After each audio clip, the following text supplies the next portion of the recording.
Suamiku tega mengusirku di hari lebaran demi membela anak haram pelakor yang merusak baju putriku. Ia sombong merasa menjadi CEO sukses dibanding istrinya yang hanya tahu bau dapur, tanpa sadar aku adalah investor tunggal perusahaannya. Kini kubalas kelakuan busuknya hingga menjadi gelandangan hina. Sebelum masuk ke dalam ceritanya, absen dulu Bunda. Bunda semua dari mana saja? Bagi yang sudah subscribe semoga lancar rezekinya. Terima kasih.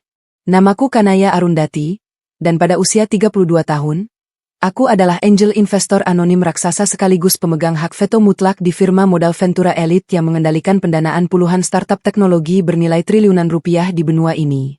Namun pagi ini, di balik uap panas panci opor ayam dan balutan daster lusuh bermotif dedaunan yang melekat di tubuhku, aku tak lebih dari seorang pembantu gratisan di mata keluarga suamiku.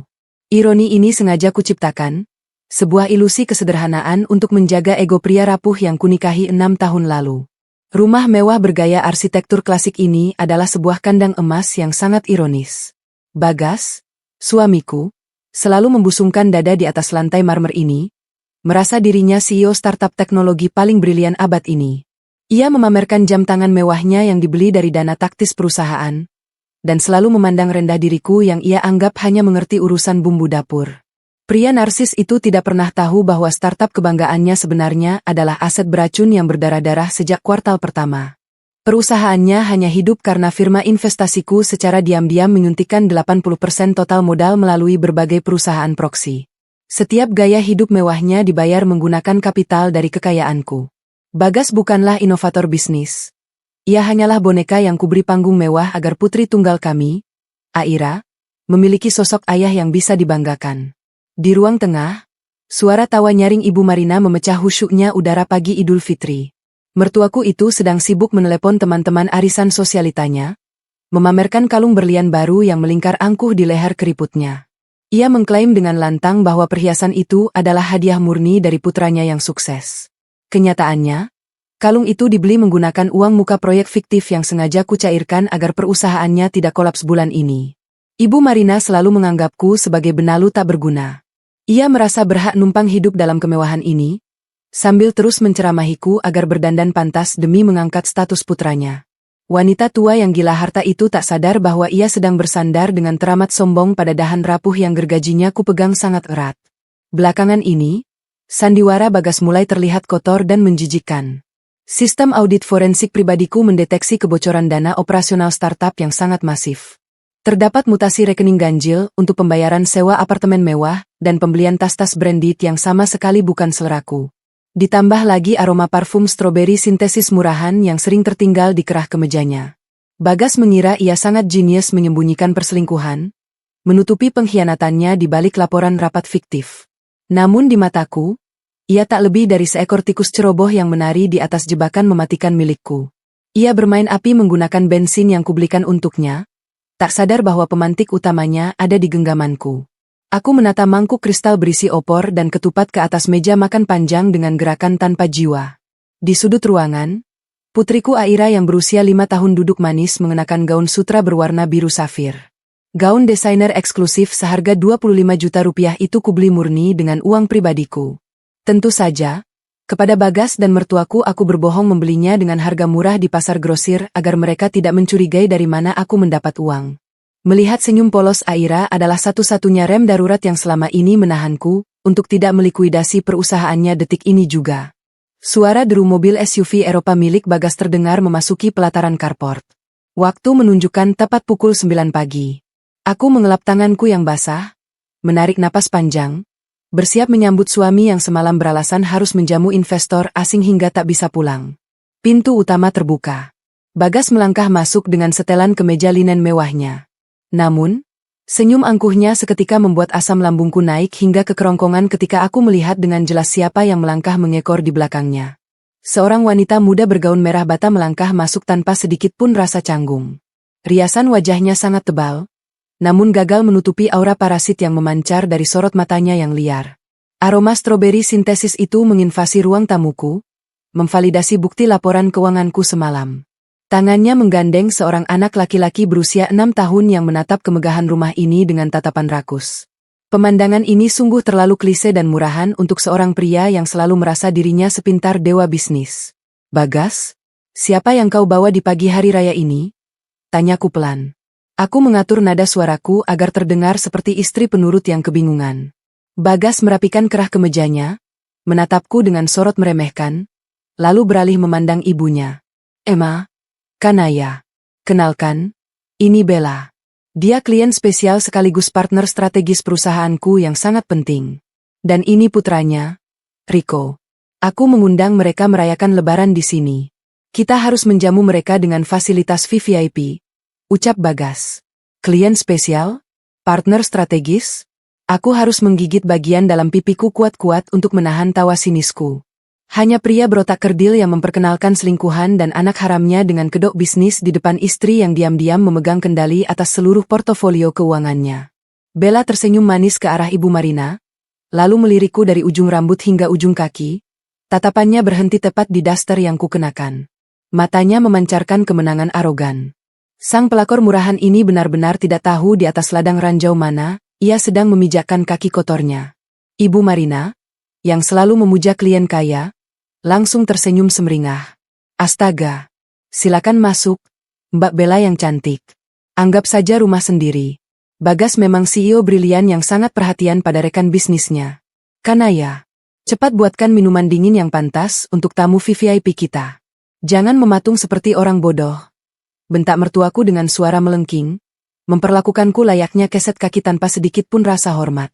Aku mengangguk patuh, menyembunyikan aura sang dalang di balik bulu mataku. Baik, Bu. Silakan duduk, jawabku dengan intonasi datar. Namun, saat aku baru saja memutar tubuh menuju dapur, anak laki-laki Bella, Rico, tiba-tiba berlari dengan liarnya melewati meja ruang tamu. Anak itu sama sekali tidak memiliki tata krama, cerminan sempurna dari ibunya yang parasit. Langkah kakinya mengarah lurus ke tempat Aira duduk. Mata Rico menatap tajam pada kotak musik mahal dan ujung gaun sutra milik putriku. Radarku mendeteksi bahaya murni. Bagas dan Ibu Marina sibuk memanjakan sang pelakor di sofa utama, sengaja membiarkan anak haram itu mendekati Aira dengan tangan terulur kasar. Pertunjukanku sebagai istri yang tertindas mungkin masih bisa menoleransi beberapa hinaan, tapi jika mereka berani merusak senyum putriku, aku bersumpah akan mengubah mereka menjadi sampah sejarah hari ini juga. Langkah kaki Rico yang terbalut sepatu kets kotor berdecit kasar di atas lantai marmer carara ruang tamuku. Anak laki-laki berusia 6 tahun itu tidak dididik dengan tata krama, melainkan dibiarkan tumbuh liar bak gulma jalanan. Matanya yang memancarkan kilat iri dan rakus terkunci pada sosok putri kecilku, Aira. Saat itu, Aira sedang duduk tenang di sofa tunggal, memangku sebuah kotak musik kayu vintage sambil mengenakan gaun sutra berwarna biru safir. Gaun itu bukan sekadar kain. Itu adalah mahakarya custom made dari seorang desainer kenalanku, dirancang khusus dengan sulaman benang perak yang sangat halus. Di mataku, Aira adalah seorang putri pewaris tunggal dari kerajaan modal Ventura yang kubangun dalam senyap. Namun di mata Rico, yang mewarisi sifat parasit dari ibunya, Aira hanyalah target yang harus dihancurkan. Di atas meja kaca berukir di tengah ruangan, tersaji beberapa gelas kristal berisi sirup cocopan dan merah pekat yang baru saja kuhidangkan. Tanpa mempedulikan sekelilingnya, Rico menyambar salah satu gelas itu dengan kasar. Air merah yang pekat dan sangat lengket itu berguncang di bibir gelas.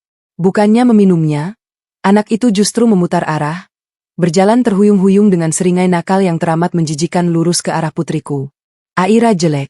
Bajunya jelek. Punya Rico lebih bagus. Teriak anak haram itu dengan suara cempreng yang memekakkan telinga. Sebelum aku atau siapapun sempat bereaksi, Rico mengayunkan gelas kristal itu. Biur. Seluruh isi cairan merah pekat itu tumpah ruah, menghantam dada gaun sutra safir Aira. Sirup cocopandan itu merembes dengan sangat cepat. Menodai kain sutra halus bernilai 25 juta rupiah itu bak noda darah segar yang menetes di atas kanvas bersalju. Rasa lengketnya langsung menempel di kulit lengan Aira, merusak hari yang seharusnya suci ini. Aira terkesiap. Mata bulatnya yang jernih membelalak ngeri melihat gaun kesayangannya hancur dalam hitungan detik. Kotak musik di pangkuannya terlepas, jatuh menghantam karpet tebal. Sedetik kemudian, tangis putriku pecah, menggema menyayat hati di seluruh penjuru ruang tamu yang luas ini. Mama. Lengket, baju Aira kotor. Emma. Jerit Aira, menatapku dengan air mata yang tumpah deras. Insting keibuanku mengambil alih setiap rasionalitas. Aku berlari menyeberangi ruangan, langsung berlutut di lantai untuk memeluk tubuh gemetar putriku. Aku menyeka sirup lengket itu dari lengan kecilnya dengan tanganku sendiri. Darahku mendidih hingga ke titik puncak. Namun, sebelum aku sempat menoleh untuk memberikan tatapan mematikan pada anak tak beradab itu, suara melengking penuh kepalsuan memotong udara. Ya ampun, Rico. Sayang, kamu tidak apa-apa? Bajumu tidak kena tumpahan, kan? Pekik Bella, sang pelakor murahan itu. Bukannya meminta maaf, ia justru menarik anaknya menjauh dengan gaya seolah-olah Airalah yang baru saja menyerang mereka. Aku mengangkat wajahku, menatap tajam tepat ke bola mata Bella. Anakmu baru saja sengaja menumpahkan sirup ke baju putriku. Kau tidak punya mata untuk mengajarinya meminta maaf. Desisku dengan suara rendah yang bergetar menahan ledakan amarah. Belum sempat Bella merangkai alibi murahnya, sebuah bentakan keras dan arogan menghantam tengkukku. Jaga mulutmu, Kanaya. Bagas melangkah lebar membelah ruangan, berdiri menjulang di atasku dengan wajah memerah karena ego yang terusik. Pria narsis yang mengklaim dirinya sebagai CEO jenius itu menatapku dengan sorot mata penuh kebencian, seolah aku adalah bakteri kotor yang mengganggu pemandangan di istananya. Rico itu masih kecil. Wajar kalau dia tidak sengaja tersandung. Jangan berani-berani membentak tamu VVIP-ku di rumahku sendiri. Kau itu cuma bisa memasak di dapur. Jangan membuat malu perusahaanku di depan rekan bisnisku. Raung Bagas, menunjuk tepat ke wajahku. Kata-kata rumahku, perusahaanku, dan tamu VVIP-ku berdenging di telingaku bagaikan komedi satir yang paling absurd. Pria ini berdiri di atas lantai marmer yang kubeli secara tunai. Ia mengenakan kemeja linen yang dicicil menggunakan kartu kredit korporat yang tagihannya kubayar setiap bulan.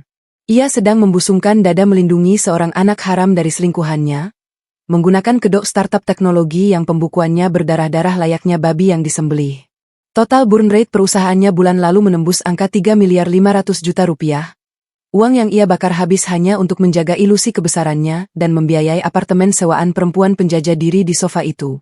Bisnisnya adalah sebuah aset beracun murni. Dan ia berani menguliahi aku tentang rasa malu? Ibu Marina, yang sejak tadi duduk nyaman di singgasana sofanya, akhirnya ikut campur. Bukannya membela cucu kandungnya yang sedang menangis terseduh-seduh di pelukanku, wanita tua yang gila harta itu justru memihak pada sang perusak. Astaga, Kanaya, kau ini melebih-lebihkan masalah saja. Cibir Ibu Marina seraya mengipasi wajahnya dengan majalah. Ia menatap remeh ke arah gaun biru safir Aira.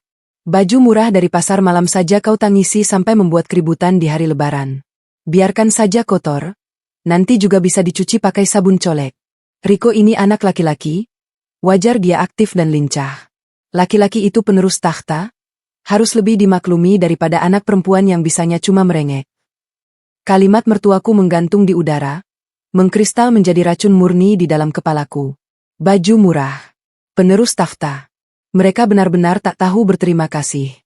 Wanita tua itu tidak menyadari bahwa kaftan sutra emas yang membalut tubuh rentanya saat ini bernilai jauh lebih murah dibandingkan resleting dari gaun putriku. Mereka berdua hanyalah benalu yang menikmati nutrisi dari pohon rahasiaku. Mereka memandangku sebatas perempuan udik berbalut daster lusuh yang hanya pandai meracik opor ayam. Mereka sangat buta akan fakta bahwa hanya dengan satu ketukan jari di atas layar tabletku, aku bisa mengaktifkan hak veto di dewan direksi dan mencabut seluruh pendanaan yang menopang nyawa anak lelakinya.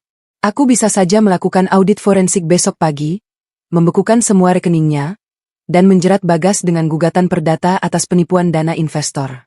Namun, melihat Aira masih terisak di dadaku, aku tahu ini bukan tempat dan waktu yang tepat untuk meledakkan bom nuklir tersebut. Aku tidak akan membiarkan putriku menyaksikan ibunya berubah menjadi monster di ruang tamu. Pembalasan dendam kaum aristokrat tidak dilakukan dengan teriakan histeris. Itu dilakukan dengan tanda tangan di atas kertas bermaterai yang menghancurkan masa depan musuh tanpa setetes pun darah. Oh, maafkan aku, Mas. Oh, maafkan aku, Mas. Suaraku tiba-tiba berubah sangat tenang, sedingin es abadi. Aku berdiri perlahan sambil menggendong Aira. Aku menatap mata Bagas lekat-lekat, merekam setiap detail kesombongannya. Kau benar. Aku memang hanya tahu urusan dapur. Aku dan Aira akan menyingkir ke belakang. Silakan, nikmati hidangan lebarannya bersama, rekan bisnis, dan penerus tahta, kebanggaan kalian ini. Bella tersenyum miring, merasa berhasil mempertahankan dominasinya di rumah ini.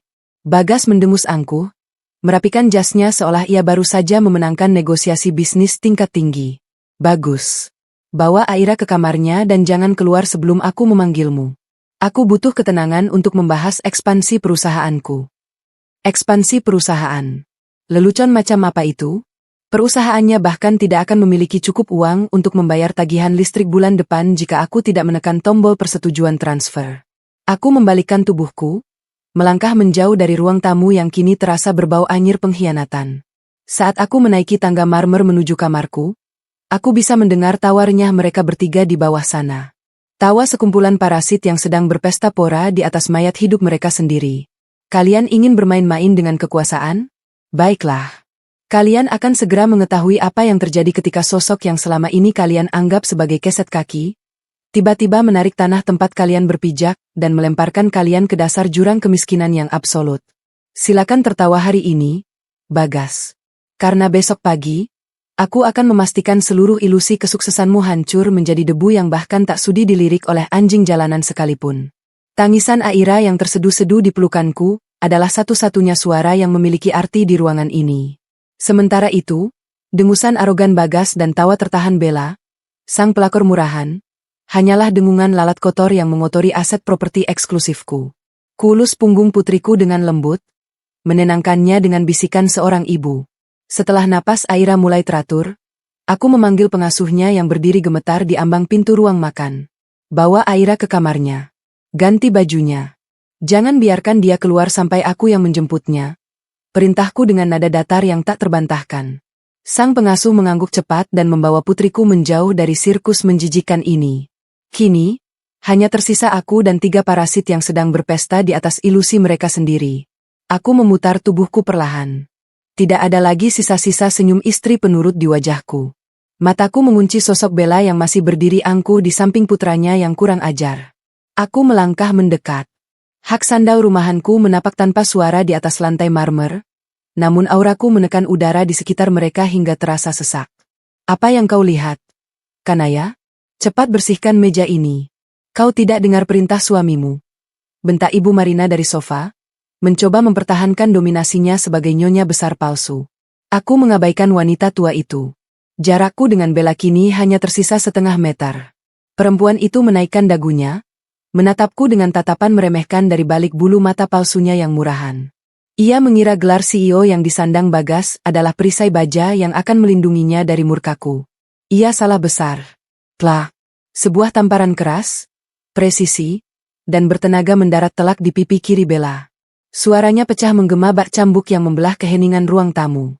Kepala Bella terlempar ke samping, rambutnya yang distyling mahal berantakan seketika. Ia menjerit kesakitan, memegangi pipinya yang memerah cetak oleh 5 jari tanganku. Beraninya kau. Desis Bella, air matanya menetes merusak riasan tebalnya. Itu untuk gaun putriku yang dirusak oleh anak harammu. Ucapku dengan volume suara yang sangat tenang, sedingin es abadi. Dan jika kau berani menatapku lagi dengan mata pelacurmu itu, aku pastikan kau keluar dari rumah ini tanpa bola mata. Keheningan absolut menyelimuti ruangan selama 2 detik. Sebelum akhirnya gunung berapi keangkuhan Bagas meletus. Kanaya, kau gila? Raung Bagas dengan urat leher yang menonjol. Ia melangkah maju dan mendorong bahuku kasar, menempatkan tubuhnya sebagai perisai bagi selingkuhannya. Apa yang kau lakukan pada tamuku? Berani-beraninya kau main tangan di rumah ini. Kau pikir kau siapa? Aku menatap lurus ke dalam mata pria yang selama 6 tahun ini kusuapi dengan uangku sendiri. Aku ibunya Aira. Dan aku tidak akan membiarkan seekor parasit merusak harga diri putriku di hadapanku. Ibu Marina bangkit dari duduknya, wajahnya memerah padam. Dasar perempuan tidak tahu diuntung. Suamimu ini CEO sukses, dia banting tulang siang malam untuk memberimu makan dan tempat tinggal. Dan kau membalasnya dengan mempermalukan rekan bisnisnya. Kau ini cuma perempuan bau dapur yang bisanya numpang hidup. Kalau bukan karena Bagas, kau pasti sudah jadi gelandangan di pinggir jalan. Aku menahan tawa sinis yang nyaris meledak di tenggorokanku. Banting tulang, numpang hidup, ya Tuhan, kebodohan mereka benar-benar berada di level eksponensial. Bagas tidak pernah membanting tulang. Ia hanya duduk di kursi direktur, menghabiskan dana investasiku untuk bermain golf dan membelikan apartemen untuk perempuan menjijikkan di belakangnya itu. Seluruh hidup mereka bergantung pada aliran dana auto-debit yang kusetujui setiap awal bulan. Mereka adalah definisi nyata dari benalu yang mengira dirinya adalah pohon beringin. Kau dengar kata ibu, Kanaya? Bentak Bagas lagi, dadanya naik turun menahan amarah yang meledak-ledak. Kau itu tidak punya kontribusi apapun di rumah ini. Kau cuma tahu menghabiskan uangku dan memasak makanan yang bahkan tidak senak restoran. Aku sudah muak dengan tingkah kampunganmu. Bagas menunjuk ke arah pintu utama.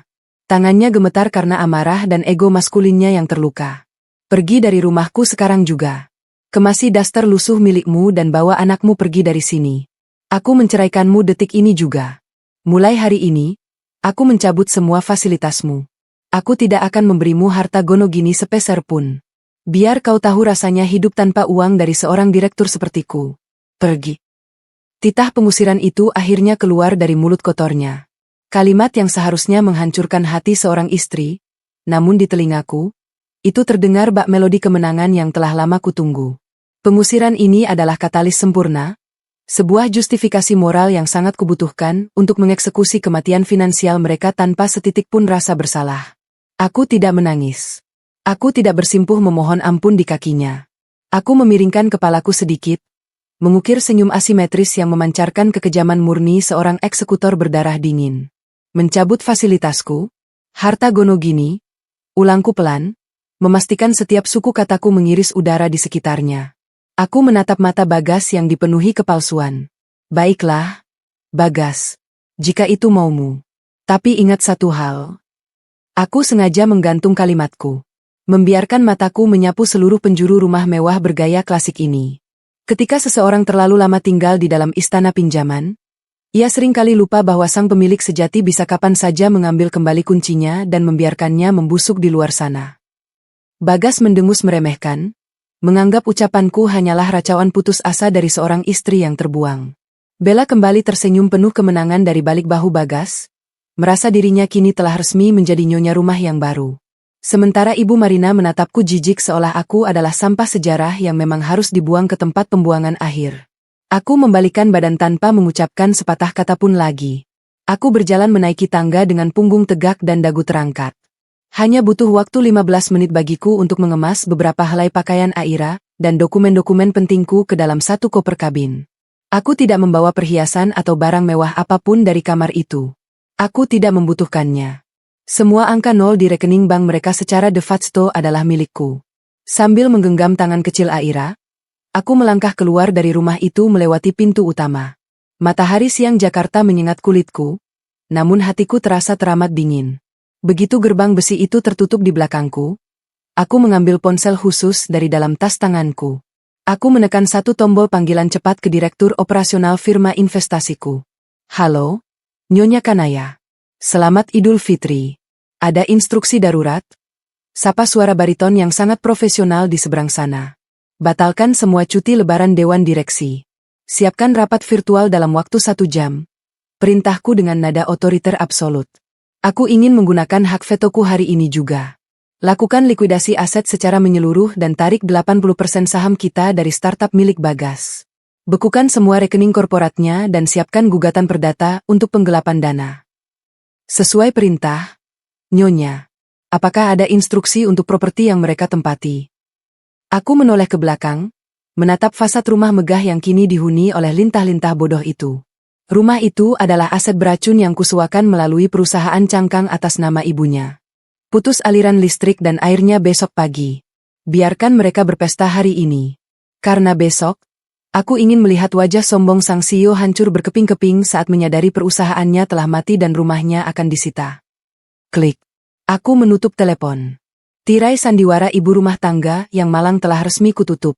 Mulai detik ini, aku adalah sang dalang yang akan menarik putus semua tali boneka mereka, dan membiarkan mereka jatuh bebas ke dalam neraka yang sangat nyata. Alphard hitam eksklusifku membelah jalanan lengang ibu kota di hari pertama Idul Fitri. Di kursi penumpang yang berlapis kulit nappa premium, Aira tertidur pulas dalam dekapanku. Napasnya mulai teratur meski sisa air mata masih menggenang di sudut matanya yang sembab. Gaun biru safirnya yang bernoda sirup lengket itu telah kuganti dengan pakaian santai yang nyaman. Mobil meluncur mulus memasuki lantai bawah tanah basement pribadi sebuah apartemen penthouse ultra luxury di kawasan Sudirman. Disinilah letak istana asliku, sebuah menara gading yang jauh dari jangkauan manusia-manusia serakah yang mengusirku setengah jam lalu. Pintu lift berlapis baja terbuka tepat di dalam penthouseku. Ruangan raksasa seluas 600 meter persegi itu memantulkan cahaya matahari sore melalui dinding kaca setinggi langit-langit, menyajikan lanskap Jakarta yang tunduk di bawah telapak kakiku. Aku memanggil Nani profesional yang sudah bersiaga sejak pagi untuk membawa Aira ke kamar tidurnya yang bertema galaksi. Setelah memastikan putriku aman dan nyaman, aku melangkah menuju kamar mandi utama. Aku menatap pantulan diriku di cermin raksasa. Dengan gerakan perlahan penuh perhitungan, aku melepas daster lusuh bermotif dedaunan yang selalu kukenakan di rumah mertuaku itu. Pakaian murahan itu telah menjadi saksi bisu dari setiap makian dan penghinaan yang kuterima selama 6 tahun terakhir demi mempertahankan ilusi kesempurnaan. Kubuang kain kotor itu langsung ke dalam keranjang sampah. Aku melangkah ke walk-in closet, mengenakan setelan blazer sutra hitam bespoke yang menonjolkan garis bahu yang tajam, memancarkan aura kekuasaan mutlak. Rambutku yang biasa kuikat asal, kini kubiarkan tergerai elegan. Aku bukan lagi istri yang malang. Aku adalah sang eksekutor yang bersiap memenggal kepala raja boneka. Aku melangkah masuk ke dalam ruang kerjaku, sebuah ruangan kedap suara yang dilengkapi sistem keamanan militer. Aku duduk di kursi ergonomis kulitku, berhadapan langsung dengan 6 layar monitor raksasa yang menyala serentak. Jari-jariku menari di atas keyboard, memasukkan kata sandi enkripsi tingkat tinggi yang membuka akses menuju urat nadi ribuan startup di seluruh negeri. Di layar utama, kupanggil sebuah dokumen rahasia berjudul Proyek Bagas. Mataku menelusuri rentetan angka merah yang menjadi bukti kebodohan suamiku. Startup teknologi yang selalu dibanggakan Bagas itu, PT Visi Nusantara, tak lebih dari sebuah aset beracun dengan tingkat pembakaran uang, burn rate, yang eksponensial. Berdasarkan hasil audit forensik mandiri yang dijalankan oleh tim analis kepercayaanku, Bagas diam-diam menggelapkan miliaran rupiah dana operasional perusahaan untuk kepentingan pribadinya. Uang itu mengalir deras untuk menyewa apartemen mewah bagi sang pelakor murahan dan membeli barang-barang branded palsu yang digunakan untuk memuaskan ego sang parasit jalanan. Mereka semua merasa sukses, padahal mereka hanyalah benalu yang selama ini numpang hidup pada kemurahan hatiku. Pukul 2 siang, layar monitorku berdenting pelan. 5 wajah tegang dari Dewan Direksi firma modal Venturaku muncul dalam panggilan konferensi video darurat. Di sebelah kanan bawah layar, wajah Pak Hermawan, kepala tim hukum korporatku, menatapku dengan penuh kesiapan. Selamat siang, Nyonya Kanaya. Seluruh jajaran direksi dan tim legal telah bersiaga penuh. Kami menunggu instruksi Anda, sapa Pak Hermawan dengan nada bariton yang teramat hormat. Aku menyilangkan kakiku, memutar pulpen Montblanc di sela-sela jariku. Selamat siang, tuan-tuan. Waktu bermain sudah habis. Aku tidak akan berbasa-basi. Suaraku mengalun dingin, memotong udara bak pedang samurai. Hari ini juga, aku menggunakan hak veto absolutku sebagai pemegang saham mayoritas. Tarik seluruh pendanaan 80% dari PT Visi Nusantara. Hentikan semua aliran kas, blokir rekening operasional mereka, dan jalankan likuidasi aset sekarang juga. Terdengar helaan napas tertahan dari layar. Salah satu direktur keuangan menelan ludah sebelum berbicara. Nyonya, jika kita menarik seluruh modal pendanaan secara tiba-tiba tanpa pemberitahuan, perusahaan itu akan langsung default besok pagi. Mereka akan bangkrut dalam hitungan kurang dari 24 jam. Utang vendor dan gaji karyawan akan meledak. Aku tersenyum asimetris, sebuah senyuman yang tidak pernah mencapai mataku. Itulah tujuannya, Pak Direktur. Aku ingin selang oksigen mereka dicabut dengan sangat kasar hingga paru-paru perusahaan itu pecah. Biarkan mereka mati tenggelam dalam utang mereka sendiri. Lalu bagaimana dengan status hukum Bagas sebagai CEO? Tanya Pak Hermawan cepat. Pulpennya siap mencatat setiap vonisku. Keluarkan surat pemecatan dengan tidak hormat. Gunakan data audit forensik itu untuk menjeratnya. Siapkan gugatan perdata atas penipuan dan penggelapan dana investor senilai 5 miliar rupiah. Dan yang terpenting, laporkan namanya ke Otoritas Perbankan Nasional hari ini juga. Aku ingin Bagas masuk ke dalam daftar blacklist BI secara permanen. Pastikan tidak ada satupun bank, rentenir, atau aplikasi pinjaman online di negeri ini yang sudi meminjamkan uang 1 sen pun kepada pria brengsek itu. Sesuai perintah Anda, Nyonya Kanaya. Seluruh eksekusi hukum dan finansial akan rampung sebelum matahari terbenam. Satu hal lagi, tambahku, mengingat rumah mewah tempat mertuaku berpesta saat ini. Rumah di kawasan Menteng yang ditempati Bagas dan ibunya adalah properti milik perusahaan cangkang kita. Cabut semua layanan auto debit dari rekening untuk biaya listrik, air bersih, dan iuran lingkungan. Kirimkan surat perintah pengosongan rumah paksa untuk besok siang. Mereka sudah terlalu lama mengotori portofolio propertiku. Baik, Nyonya. Sistem utilitas mereka akan mati total malam ini. Panggilan konferensi kututup sepihak. Aku menyandarkan punggungku, merasakan kepuasan murni merayap di setiap sarafku. Semua bidak telah digerakkan. Saat ini, di seberang kota sana, Bagas pasti sedang tertawa puas, merasa dirinya seorang dewa maskulin karena berhasil mengusir istri yang ia anggap tak berguna. Ibu Marina pasti sedang memamerkan kemewahannya di depan rekan-rekan sosialitanya, menyajikan hidangan mahal yang uangnya berasal dari keringatku. Dan si Bella, perempuan jalang itu, pasti sedang bersuah foto di sofa rumahku, mengklaim singgasana yang tak akan pernah bisa ia miliki. Mereka memuja kemewahan lebih dari apapun. Maka, melalui instrumen itulah aku akan menghancurkan mereka. Tanpa uangku, Bagas tak lebih dari seorang pengangguran dengan catatan kriminal. Tanpa fasilitas dariku, Ibu Marina akan segera diusir oleh teman-teman arisannya. Dan tanpa kartu kredit Bagas, Bella pasti akan segera mencari mangsa baru, meninggalkan Bagas membusuk sendirian. Mereka semua akan segera mencicipi kerasnya aspal ibu kota, menjadi gelandangan hina yang tak memiliki atap selain sebuah gubuk reot di pinggiran rel kereta api yang beraroma bau selokan. Kalian mengusirku dari rumahku sendiri? Baiklah. Saksikan bagaimana aku mengunci kalian di luar kehidupan sosial, mengubah eksistensi kalian menjadi sampah sejarah yang paling memalukan. Rasa sakit hatiku hari ini akan segera berbuah menjadi capital gain yang paling menguntungkan sepanjang sejarah hidupku, yaitu kehancuran mutlak kalian. Matahari sore Jakarta melukiskan semburat jingga di dinding kaca penthouseku. Namun di dalam ruang kontrol pribadiku, suhu terasa sedingin ruang otopsi. Di atas meja kerjaku, sebuah layar tablet menampilkan antarmuka aplikasi perbankan korporat dengan indikator merah menyala. Status seluruh rekening PT Visi Nusantara dibekukan. Status limit kartu kredit utama dan tambahan atas nama Bagas, 0 rupiah. Hanya butuh waktu kurang dari 3 jam bagi sistem perbankan nasional untuk mengeksekusi perintah dari sang pemegang hak veto tertinggi. Bagas kini resmi menjadi pria termiskin di ibu kota tanpa ia menyadarinya. Aku mengalihkan pandanganku pada layar monitor terbesar di hadapanku. Layar itu menampilkan live feed dari jaringan CCTV tersembunyi yang kupasang di setiap sudut rumah mewah kawasan Menteng tersebut.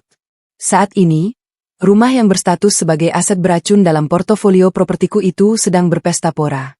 Pukul 7 malam, acara open house yang dirancang Ibu Marina untuk memamerkan menantu barunya sedang berlangsung meriah.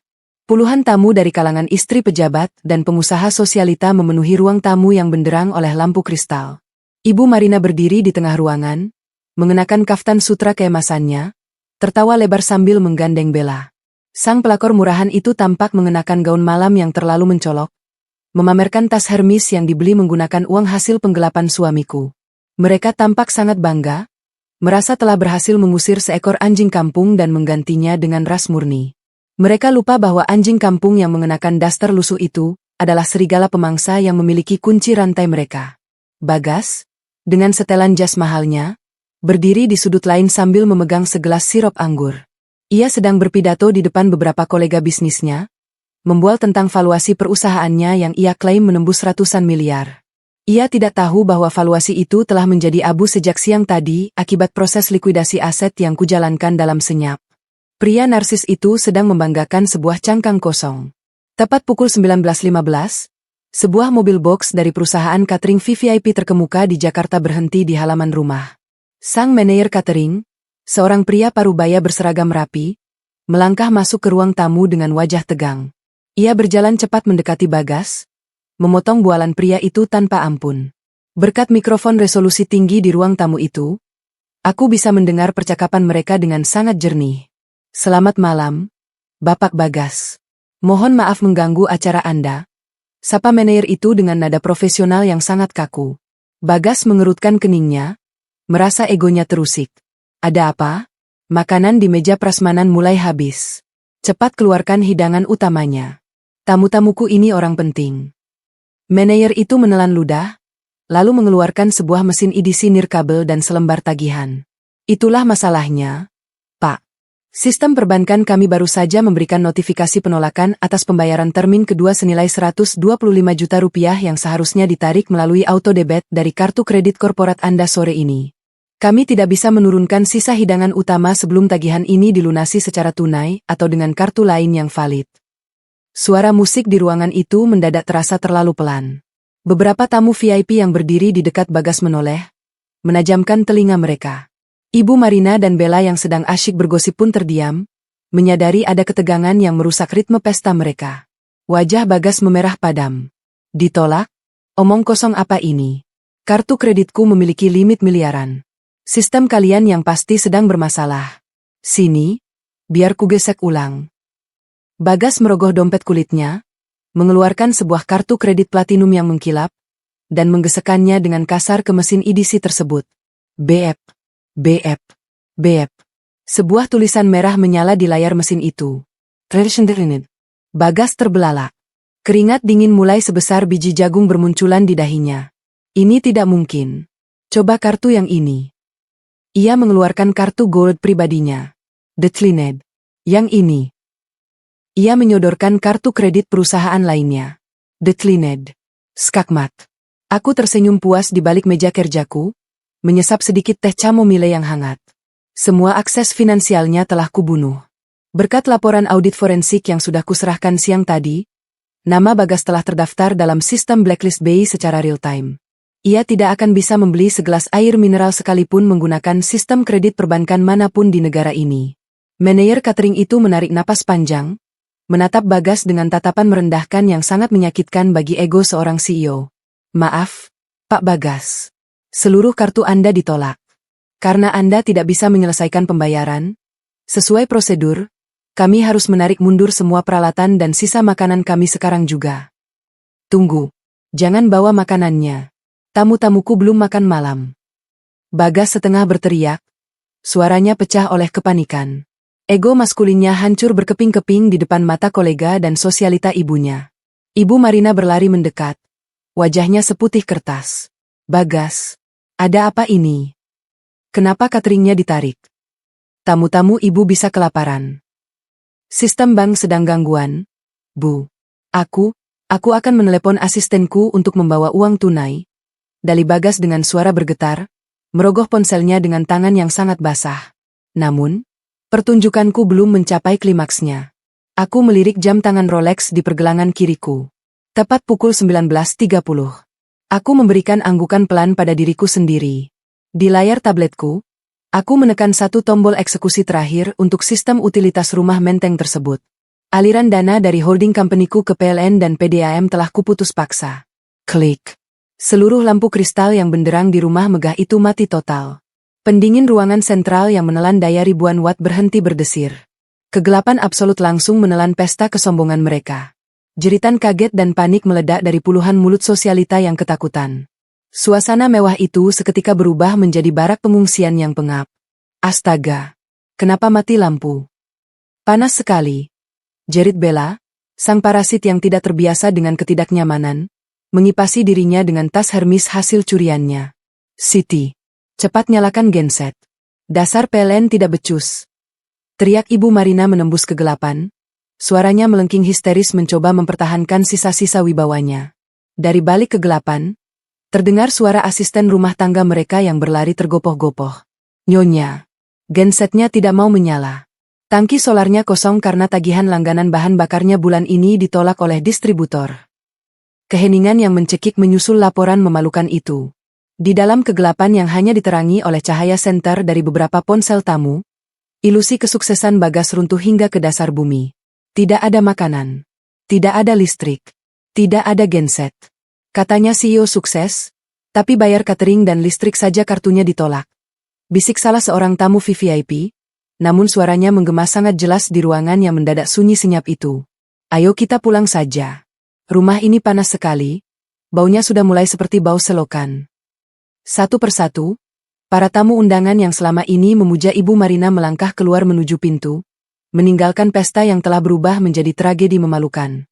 Ibu Marina menangis histeris di lantai yang gelap, meratapi reputasinya yang telah hancur menjadi sampah sejarah di mata komunitas arisannya. Bagas berdiri mematung di tengah ruangan bagaikan patung batu. Ponselnya terus bergetar menampilkan notifikasi pemblokiran dari berbagai bank. Sementara itu, Bella menatap punggung Bagas dengan raut wajah kebingungan yang perlahan berubah menjadi ketakutan murni. Sang benalu akhirnya menyadari bahwa pohon yang ia tumpangi ternyata sudah mati dan membusuk dari dalam. Aku mematikan layar monitorku dengan perasaan yang teramat ringan. Mereka yang terbiasa numpang hidup dalam kemewahanku kini harus belajar bertahan di dalam gelap. Malam ini adalah hidangan pembuka yang manis. Karena esok pagi, ketika matahari terbit, gempa bumi korporat yang sesungguhnya akan meluluhlantakkan kantor kebanggaan Bagas, menyisakan mereka tak lebih dari sekumpulan gelandangan tanpa arah. Bersenang-senanglah dalam kegelapan malam ini, Bagas. Karena esok, aku akan mencabut nyawamu di bawah terik matahari. Pagi pertama pasca libur panjang Idul Fitri selalu menjadi panggung teater favorit bagi para eksekutif ibu kota, untuk memamerkan sisa-sisa kesombongan liburan mereka. Dari balik dinding kaca penthouse di lantai 50 ini, aku mengamati deretan mobil mewah yang membelah kemacetan kawasan bisnis SCBD. Di antara ribuan kendaraan itu, aku tahu persis bahwa mobil SUV Eropa yang cicilannya dibayar menggunakan dana korporat milik perusahaanku sedang melaju membawa suamiku, Bagas. Pria arogan itu pasti sedang membusungkan dadanya di balik kemudi, merasa dirinya adalah seorang dewa startup yang tak tersentuh. Ia akan melangkah masuk ke lobi gedung perkantoran mewahnya dengan dagu terangkat, mengharapkan sapaan hormat dari ratusan karyawan yang gajinya selama ini kubayar diam-diam dari kantong pribadiku. Bagas selalu mengira bahwa istri penurut yang menyajikan kopinya setiap pagi adalah makhluk lemah yang bodoh. Ia meremehkan fakta bahwa perempuan yang sering ia hina karena bau bumbu dapur itulah yang memegang hak mutlak atas detak jantung perusahaannya. Daster lusuh yang sering kukenakan di rumah mertua tempo hari tak lebih dari zirah kamuflase paling sempurna, untuk menyembunyikan identitas asliku sebagai predator finansial dari radar keangkuhannya. Namun hari ini, karpet merah kesombongannya telah kugulung paksa. Sesuai dengan instruksi mutlakku pada Dewan Direksi kemarin, firma investasiku telah mengeksekusi proses likuidasi aset secara senyap dan amat mematikan. 80% aliran dana yang menjadi nyawa utama bagi PT Visi Nusantara telah ditarik kembali ke perusahaan induk. Rekening operasional mereka telah dibekukan total oleh pihak otoritas. Bagas tidak sedang menuju singgasananya pagi ini. Pria narsis itu sedang melangkah riang menuju tiang gantungan yang talinya telah kuikat dengan sangat sempurna di lehernya. Aku menyesap kopi espressoku dengan perlahan, menikmati monitor yang menampilkan status perusahaannya yang kini resmi menjadi sebuah aset beracun dengan valuasi 0 rupiah. Aku bisa membayangkan dengan sangat rinci bagaimana raut wajah angku Bagas akan memucat menjadi kepanikan murni saat ia menginjakkan kaki di lantai kantornya. Tidak akan ada senyum ramah dari resepsionis atau sapaan dari stafnya. Yang menyambutnya adalah kerumunan direktur keuangan dan manajer operasional yang wajahnya sepucat kertas putih. Mereka akan berlari menghampiri Bagas, menyodorkan tablet dan laporan bank yang berkedip merah terang. Pak Bagas. Pak Bagas. Sistem perbankan kita diblokir. Semua dana investasi ditarik kembali secara sepihak oleh pemegang saham utama. Kita tidak punya uang sepeser pun untuk membayar operasional hari ini. Bagas, dengan sisa-sisa kebodohan yang mengakar di otaknya, pasti akan meradang. Ia akan membentak stafnya, menyalahkan sistem ITBAN, dan menuduh ada kesalahan teknis yang konyol. Pria pengecut itu akan bergegas masuk ke ruang kerja mewahnya, mengunci pintu, dan membuka laptopnya dengan tangan bergetar hebat.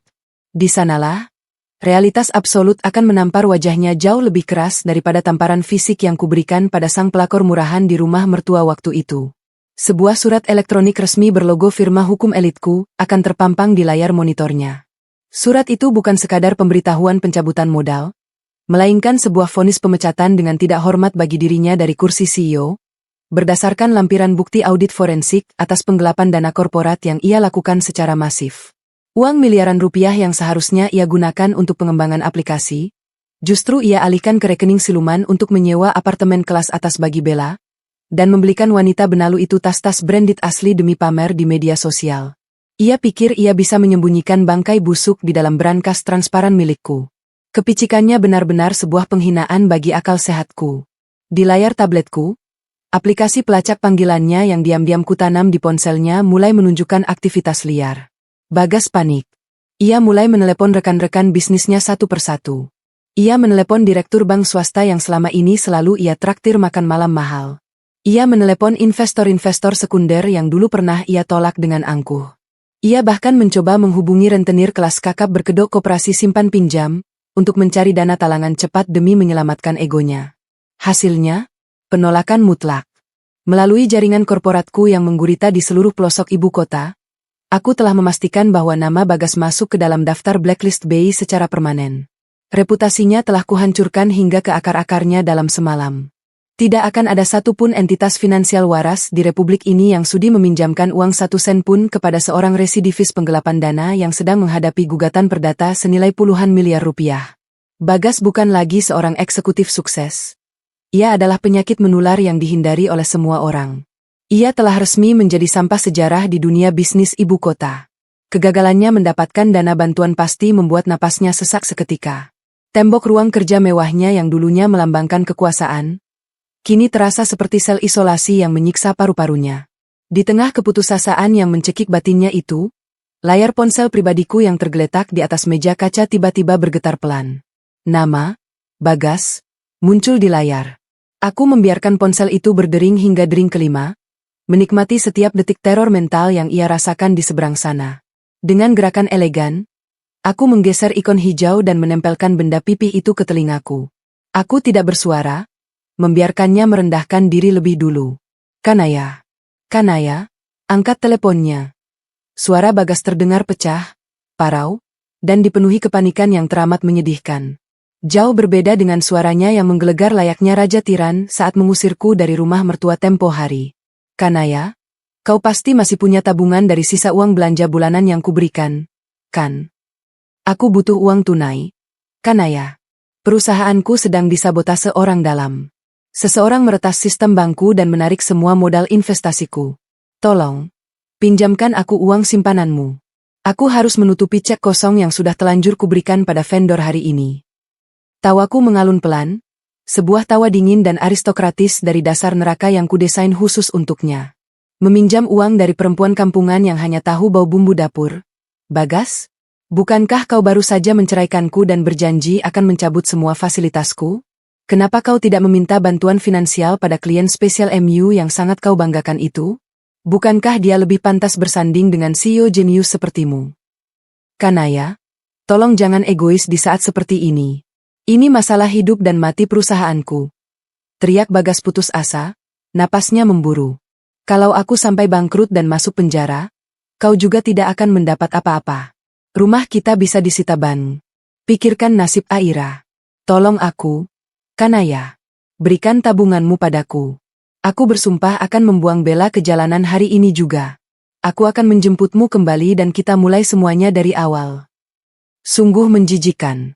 Hanya butuh satu guncangan finansial bagi pria narsis ini, untuk langsung mengorbankan selingkuhannya, dan menggunakan putrinya sendiri sebagai tameng emosional. Karakter aslinya sebagai pengecut dan parasit tulen kini terekspos tanpa sisa. Bagas, panggilku dengan intonasi mutlak layaknya seorang eksekutor yang membacakan vonis mati. Rumah mewah di Menteng itu bukanlah rumah kita. Itu adalah asetku yang kau tempati secara cuma-cuma, dan besok siang tim hukumku akan menyitanya. Dan soal Aira, dia tidak akan pernah kelaparan, karena ibunya tidak akan pernah membiarkan seekor serangga hama sepertimu berani mendekatinya lagi. Apa maksudmu, Kanaya? Menyita rumah? Kau berhalusinasi? Raungnya kalap. Mulai hari ini, belajarlah untuk hidup tanpa uang sepeser pun. Bagas, potongku tajam. Karena sebentar lagi, kau dan pelacurmu itu hanya akan mampu numpang hidup di sebuah gubuk reot dengan lantai tanah basah dan aroma bau selokan. Selamat menikmati hasil panen dari kesombonganmu sendiri. Aku memutus sambungan sepihak, lalu memblokir nomornya secara permanen. Di dalam ruang kontrol yang sejuk ini, aku bisa merasakan gempa bumi korporat yang kulepaskan sedang menelan habis setiap inci kesombongannya. Reruntuhan harga diri pria itu akan segera menjadi fondasi bagi kemenanganku yang sejati. Tirai babak klimaks baru saja terbuka, dan sang direktur palsu itu kini resmi menjadi gelandangan di kerajaannya sendiri.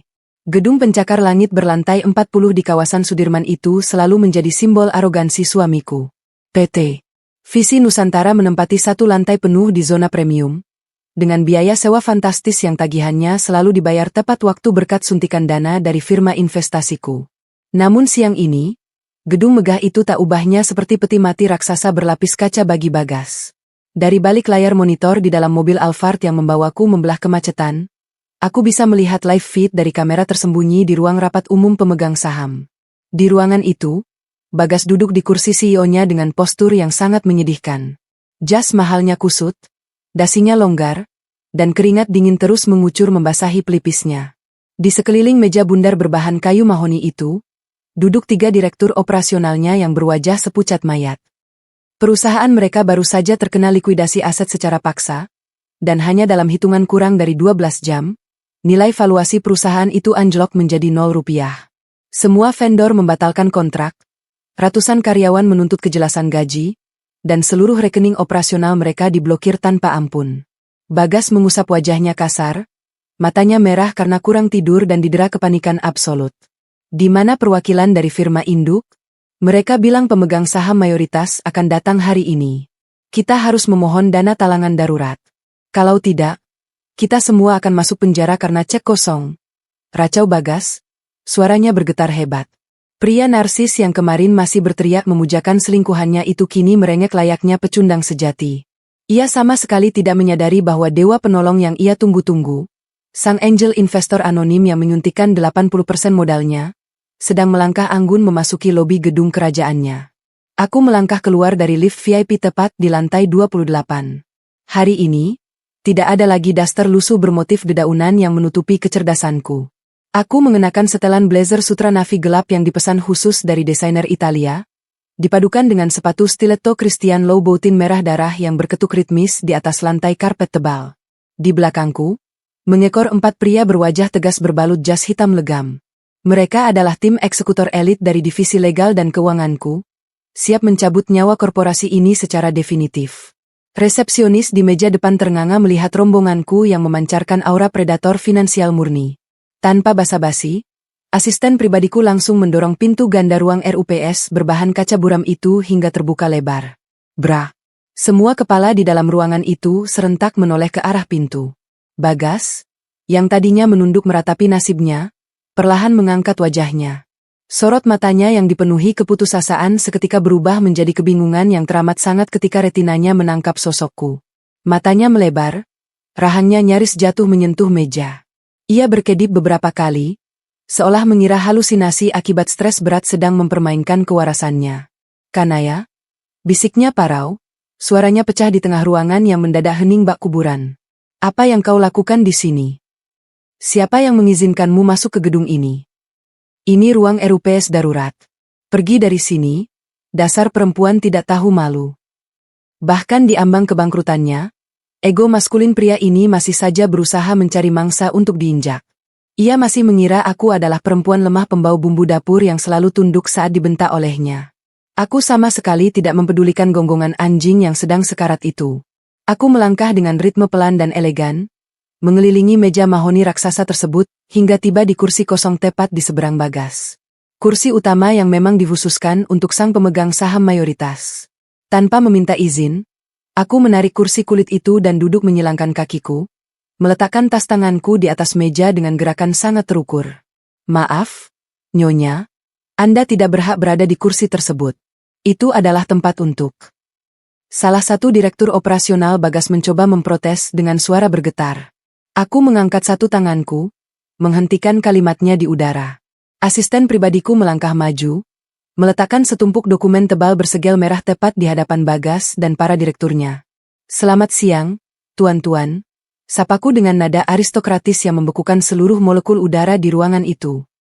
Perkenalkan, aku adalah Kanaya Arundati, CEO sekaligus pemilik tunggal dari firma modal Ventura Pramudita Holdings. Aku adalah pihak anonim yang menyuntikkan dana sebesar 80% untuk menghidupkan startup menyedihkan ini. Dan aku jugalah yang memegang hak veto mutlak untuk mencabut seluruh nyawa perusahaan ini kapanpun aku mau. Keheningan yang mencekik langsung menelan seluruh pria di ruangan itu. Bagas mematung. Wajahnya seketika berubah memutih bak selembar kertas HVS. Otak kerdilnya berusaha memproses informasi yang terlalu masif untuk kapasitas logikanya. Istrinya yang selalu ia hina, perempuan yang ia usir kemarin siang karena ia lebih memilih membela pelakor murahan, ternyata adalah dewa finansial yang memegang seluruh kunci oksigennya. Enggin. Gumam Bagas, bibirnya bergetar hebat. Ini pasti tipuan. Kau cuma ibu rumah tangga. Kau selalu memakai baju murah di rumah. Dari mana kau punya uang triliunan rupiah? Tawaku mengalun pelan, sangat sinis dan mematikan. Kau pikir dari mana kau bisa menyewa lantai premium ini? Bagas? Dari aplikasi e-commerce rintisanmu yang penuh bug itu? Kau pikir dari mana kau bisa membayar cicilan mobil mewahmu? Dari keuntungan penjualan fiturmu yang bahkan tidak pernah melampaui angka 100 juta rupiah setahun? Aku mendanai semua ilusi kesuksesanmu hanya agar putriku memiliki sosok ayah di atas kertas. Tapi sayang sekali, kau lebih memilih menjadi parasit menjijikan yang merusak masa depanmu sendiri. Aku mencondongkan tubuhku ke depan, menekan telunjukku di atas map dokumen bersegel merah itu. Buka dokumen itu, Bagas. Itu adalah hasil audit forensik menyeluruh yang dilakukan timku sejak 3 bulan lalu. Di sana tertulis jelas mutasi rekening ilegal yang kau lakukan untuk menyewa apartemen mewah bagi perempuan jalang itu, dan membeli tas-tas branded untuk menutupi sifat aslinya yang selalu numpang hidup. Total kerugian yang kau timbulkan mencapai 5.500.000.000 rupiah. Semua itu murni masuk dalam kategori tindak pidana penggelapan dana korporasi. Bagas merobek segel map itu dengan tangan gemetar. Begitu ia melihat rentetan angka merah dan bukti transfer yang tak terbantahkan, bahunya merosot jatuh. Seluruh tembok arogansinya runtuh tak bersisa. Ia sadar ia tak punya satupun celah hukum untuk berkelit. Kanaya, kumon. Suara Bagas kini berubah menjadi rintihan yang sangat menyedihkan. Pria arogan itu akhirnya rubuh, menangkupkan kedua wajahnya di atas meja. Aku Vilaf. Aku dibutakan oleh Bella. Perempuan itu benalu yang terus merengek meminta barang mewah. Aku minta maaf. Tolong jangan hancurkan perusahaanku. Ini hasil kerja kerasku selama bertahun-tahun. Kerja kerasmu? Bentakku tajam. Suaraku menggelegar mematahkan seluruh ilusi memuakannya. Kau tidak pernah bekerja keras? Bagas. Kau hanya menggunakan uangku untuk berselingkuh dan memperlakukan anakku seperti sampah di depan anak haram dari selingkuhanmu itu. Kau berani mengusirku dari rumah yang sertifikat aslinya berada di dalam brankasku? Kau benar-benar manusia paling bodoh yang pernah bernapas di bumi ini. Aku memberikan isyarat pada tim hukumku. Pak Hermawan maju membacakan vonis eksekusinya di depan RUPS. Berdasarkan RUPS darurat ini, Nyonya Kanaya secara resmi menggunakan haknya untuk memberhentikan saudara Bagas secara tidak hormat dari kursi CEO. Semua fasilitas ditarik detik ini juga. Selain itu, kami telah mendaftarkan gugatan perdata ke pengadilan dan memastikan nama Anda masuk ke dalam blacklist BI secara permanen. Anda tidak akan bisa melakukan transaksi finansial apapun seumur hidup. Bagas menangis meraung-raung, meremas rambutnya sendiri layaknya orang gila. 3 direkturnya hanya bisa menunduk ketakutan, tak berani membela mantan bos mereka yang kini telah resmi menjadi pesakitan hukum dan finansial. Aku berdiri dari kursi kekuasaanku, merapikan blazerku dengan sangat elegan. Nikmatilah sisa harimu, Bagas. Rumah ibumu di Menteng akan dieksekusi siang ini. Sebentar lagi, kalian bertiga akan menyadari betapa panasnya aspal ibu kota bagi sekelompok gelandangan yang tak tahu diri. Kalian boleh mencoba menyewa sebuah gubuk reot di pinggiran rel kereta api, agar Ibu Marina dan selingkuhanmu itu bisa terbiasa menghirup bau selokan yang sangat pas dengan kepribadian busuk kalian. Aku memutar tubuhku dan berjalan keluar dari ruang RUPS itu tanpa sedikit pun menoleh ke belakang. Raungan histeris Bagas menggema memantul di dinding kaca gedung tersebut, menjadi simfoni perpisahan yang sangat indah di telingaku. Aset beracun itu kini telah kulikuidasi sepenuhnya. Sang direktur palsu itu kini tak lebih dari seonggok sampah sejarah yang telah kubuang ke tempat pembuangan akhir. Dari balik kaca panoramik ruang direksi utama yang resmi kembali ke tanganku, aku berdiri mengamati pemandangan di bawah. 2 petugas keamananku menyeret Bagas keluar dari lobi pencakar langit ini layaknya membuang sekantong limbah aset beracun. Jas mahalnya kusut masai, wajahnya pias didera kepanikan yang menghancurkan kewarasannya. Pria yang 6 tahun ini hidup dalam ilusi dewa korporat kini terlucuti. Topeng kesombongannya telah kubakar habis menjadi abu. Aku memutar gelas kristal berisi air mineral dingin di tanganku. Kepuasan yang mengalir di nadiku saat ini jauh lebih memabukkan daripada anggur tertua di dunia. Bagas mengira bahwa dengan memberiku uang belanja bulanan, ia berhak memperlakukanku layaknya keset kaki. Ia lupa bahwa seluruh ekosistem kehidupannya dibiayai oleh portofolio investasiku yang tak terbatas. Mulai dari mobil mewah yang kuncinya disita oleh tim hukumku, hingga apartemen mahal tempat ia memelihara selingkuhannya. Bagas hanyalah benalu yang terlalu bodoh untuk menyadari bahwa pohon tempatnya menempel bisa kapan saja meracuni dan membunuhnya secara perlahan. Sesuai dengan gugatan perdata yang baru didaftarkan ke pengadilan niaga pagi ini, seluruh aset pribadi Bagas kini dibekukan total oleh otoritas, termasuk pemutusan sistem autodebit untuk semua fasilitas mewahnya. Nama pria itu berkedip merah terang di sistem blacklist BI. Tidak akan ada satupun bank atau rentenir yang sudi menatap wajahnya. Ia diklasifikasikan sebagai pesakitan dengan risiko gagal bayar absolut. Ia bahkan tidak memiliki cukup uang tunai di dompet kulitnya untuk sekadar membayar taksi meninggalkan gedung kerajaanku ini. Kejatuhan finansial yang sangat puitis dan mutlak. Di pelataran luar gedung sana, aku melihat pemandangan yang membuat senyum asimetrisku mengembang sempurna. Bella, sang pelakor murahan itu, rupanya menunggu Bagas di lobi bawah. Ia mengenakan gaun merah ketat dan menenteng tas branded curian dari uang operasional perusahaanku. Perempuan itu pasti berharap Bagas turun membawa kabar pencairan dana miliaran rupiah untuk memuaskan hasrat belanjanya. Bagas berlari menghampiri Bella dengan langkah gontai. Melalui sistem kamera pengawas luar gedung yang diretas oleh tim itku, aku bisa membaca setiap detik kepanikan dari bahasa tubuh mereka berdua. Bella, kita habis. Semuanya hancur lebur. Ratap Bagas. Suaranya pasti terdengar menyedihkan di telinga perempuan itu. Ia menangkup wajahnya, bahunya bergetar hebat. Bella mengerutkan keningnya yang dipenuhi riasan tebal, tampak jengkel melihat pria yang ia anggap tambang emas itu merengek di tempat umum. Apa maksudmu hancur? Mas? Jangan bercanda. Mana uang untuk membayar tagihan apartemenku hari ini? Aku juga mau pergi ke butik. Perusahaanku ditarik paksa. Kanaya ternyata investor utama yang menyuntikkan dana selama ini. Dia menggunakan hak veto untuk membekukan semuanya. Aku dipecat dengan tidak hormat. Bella, aku tidak punya apa-apa lagi. Semua rekening bankku ditolak dan diblokir. Teriak Bagas histeris. Informasi itu menghantam Bella layaknya godam baja murni. Ekspresi manjanya seketika luntur. Kulit wajahnya mengeras. Rahangnya terkatup rapat menahan amarah karena investasi waktu dan tubuhnya pada pria ini ternyata berujung pada kebangkrutan total. Sang parasit sejati akhirnya menampakkan wujud aslinya yang sangat rakus. Kau bilang kau CEO sukses. Kau bilang istrimu cuma perempuan udik bau dapur yang numpang hidup padamu. Ternyata kau yang miskin dan menumpang pada istrimu selama ini. Bentak Bella tanpa mempedulikan tatapan karyawan yang berlalu lalang di lobi. Bella, kumohon. Mengerti? Kita masih bisa memulai dari nol. Aku punya otak brilian. Aku akan mencari investor lain secepatnya. Tapi untuk sementara, biarkan aku tinggal di apartemenmu dulu. Rumah ibuku di Menteng juga akan disita oleh eksekutor siang ini. Rengek Bagas, memelas sambil mencoba meraih tangan selingkuhannya itu. Plak. Tangan Bella menepis kasar sentuhan Bagas dengan sebuah tamparan merendahkan. Perempuan itu menatap Bagas dengan sorot mata yang teramat jijik, seolah menatap tumpukan sampah basah.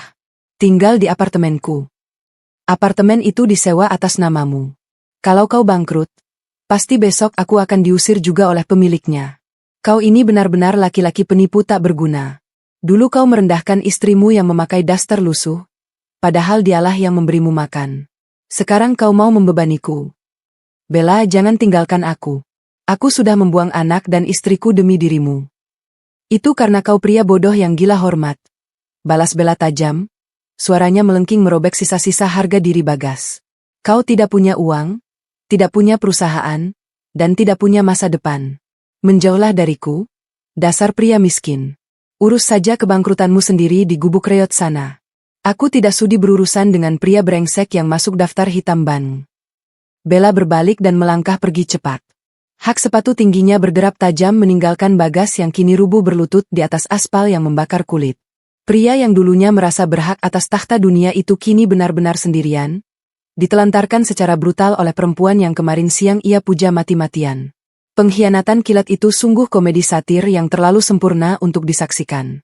Aku memutar tubuhku menjauhi jendela kaca raksasa ini, melangkah kembali ke meja direksi mahoni. Di sana, Pak Hermawan sudah menunggu dengan setumpuk berkas hukum baru yang membutuhkan tanda tangan otorisasi dariku. Nyonya Kanaya, ini draft lanjutan untuk likuidasi aset personal. Lapor pengacaraku yang teramat setia itu dengan postur tegak. Kami telah melacak aliran dana sebesar 2 miliar rupiah yang dibelanjakan Bagas untuk perempuan bernama Bella tersebut. Termasuk 1 unit apartemen, mobil mewah, dan puluhan barang mode. Tarik semuanya hari ini juga tanpa kompromi. Perintahku tanpa nada ragu sedikit pun. Kirimkan tim lapangan bersama pihak kepolisian. Aku ingin semua barang yang dibeli dari uang perusahaanku disita tanpa menyisakan sehelai benang pun. Biarkan perempuan itu merasakan bagaimana rasanya kembali menjadi gelandangan di pinggir jalan yang beraroma bau selokan.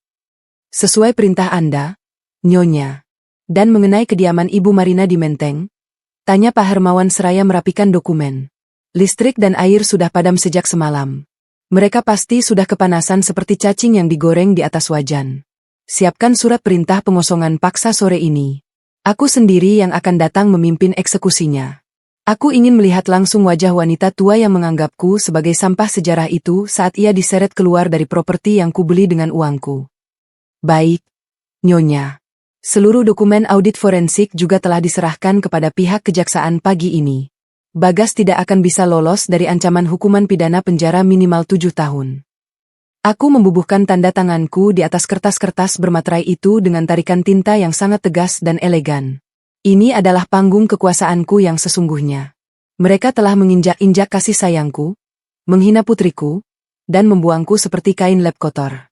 Sekarang, aku tidak akan memberikan satu pun celah bagi mereka untuk bernapas. Setiap air mata yang tumpah dari mata Aira, akibat ulah mereka akan kubayar dengan darah dan masa depan mereka.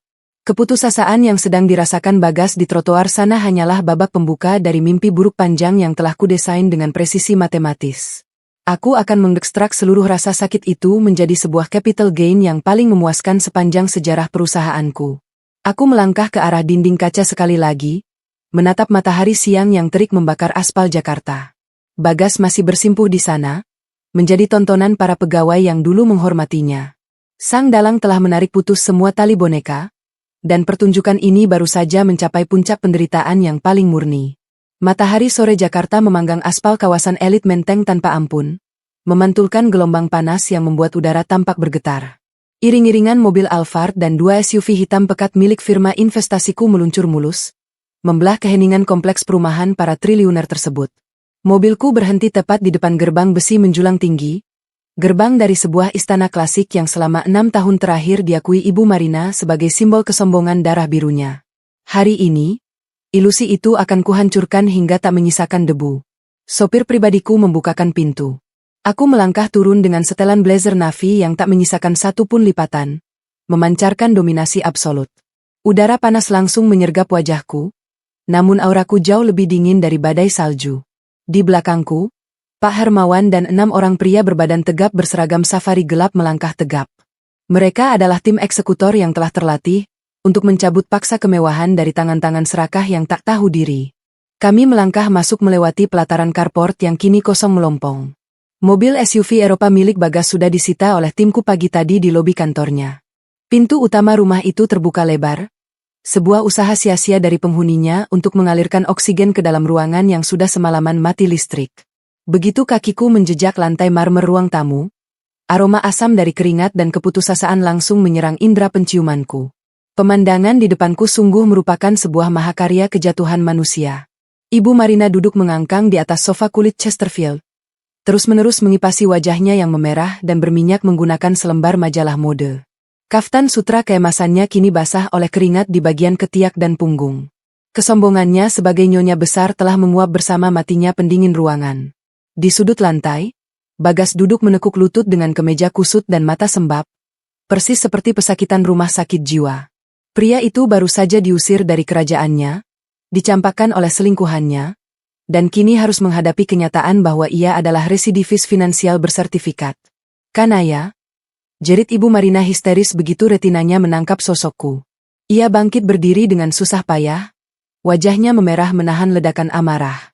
Wanita tua itu masih belum menyadari perubahan semesta. Ia menatapku seolah aku masihlah menantu berpakaian daster lusuh yang biasa ia jadikan keset kaki. Berani-beraninya kau kembali ke rumah ini setelah Bagas menceraikanmu. Kau bawa preman-preman ini untuk merampok kami. Keluar kau dari rumah anakku. Dasar perempuan udik yang hanya tahu numpang hidup.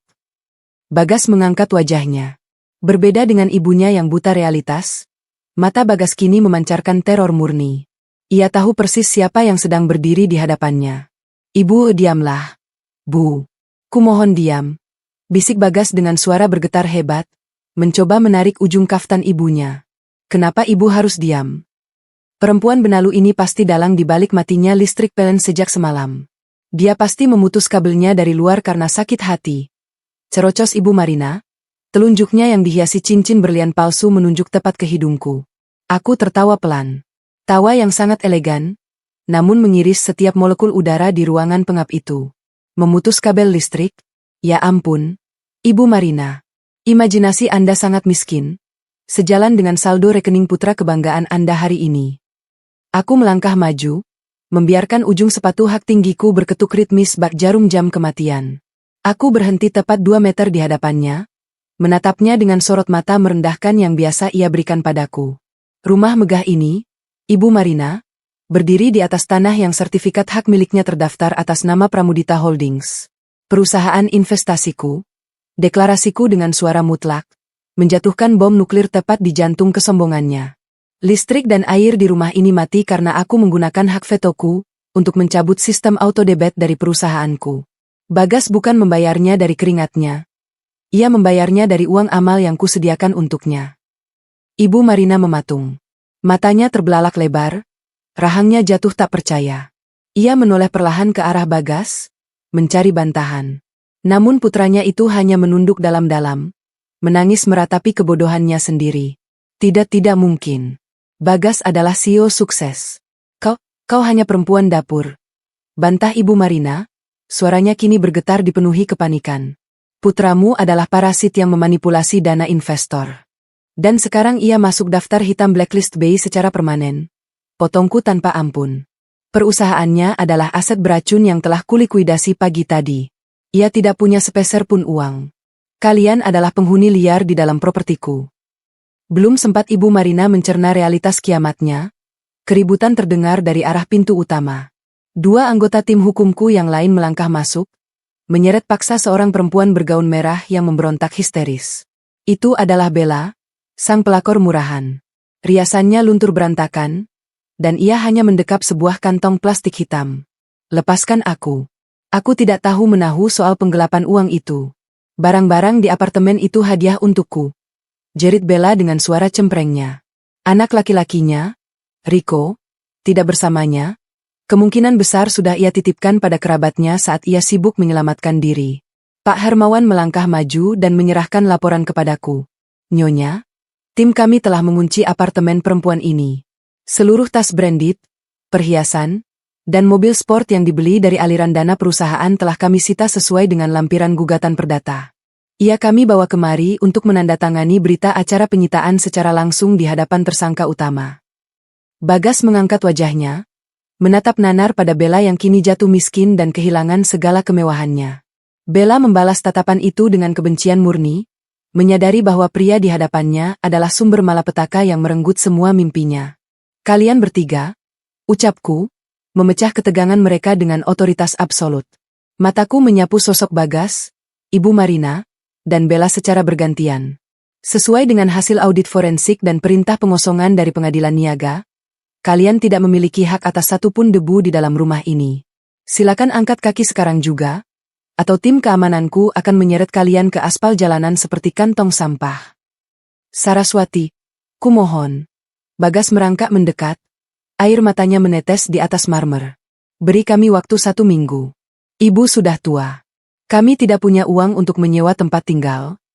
Aku menunduk, menatapnya tanpa setitik pun sisa empati. Tentu saja kalian punya tempat tinggal, Bagas. Di luar sana banyak gubuk reot tak bertuan. Mungkin kalian bisa mencari lapak di dekat bantaran sungai, agar bau keringat kalian bisa menyatu sempurna dengan aroma bau selokan. Dasar iblis. Kau tidak punya hati. Raung Ibu Marina, air matanya membanjiri wajah keriputnya. Ia akhirnya menyadari bahwa seluruh portofolio sosial dan kekayaannya telah hancur lebur menjadi sampah sejarah. Aku memberikan isyarat kecil pada komandan pengawalku. Keluarkan mereka. 6 pria berotot itu langsung bergerak. Mereka menarik lengan Bagas, Ibu Marina, dan Bella secara paksa tanpa mempedulikan teriakan histeris mereka. Ibu Marina meronta-ronta, berusaha meraih vas bunga kristal peninggalannya, namun ditepis dengan kasar. Bella menangis meraung-raung meratapi tas Hermesnya yang disita. Mereka diseret melewati pintu utama, menyusuri halaman depan, dan dilemparkan begitu saja melewati gerbang besi yang menjulang. Beberapa tetangga dan asisten rumah tangga dari rumah-rumah mewah di sekitarnya keluar dari pagar mereka, merekam kejadian memalukan itu menggunakan ponsel cerdas. Reputasi Ibu Marina yang selama ini ia agung-agungkan di komunitas pengajian dan arisan VVIP hancur berkeping-keping di depan mata kepalanya sendiri. Mereka resmi menjadi gelandangan yang paling hina di ibu kota, disaksikan oleh orang-orang yang dulu mereka sombongi. Aku berdiri di ambang pintu utama rumahku, menatap 3 sosok manusia yang kini luntang-lantung di atas trotoar yang membakar kulit. Proses likuidasi aset harga diri mereka telah mencapai puncaknya.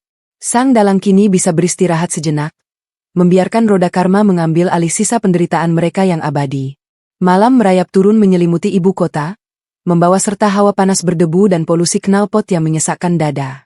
Tidak ada lagi semburan pendingin ruangan bersuhu 18 derajat Celcius yang biasa memanjakan kulit Ibu Marina.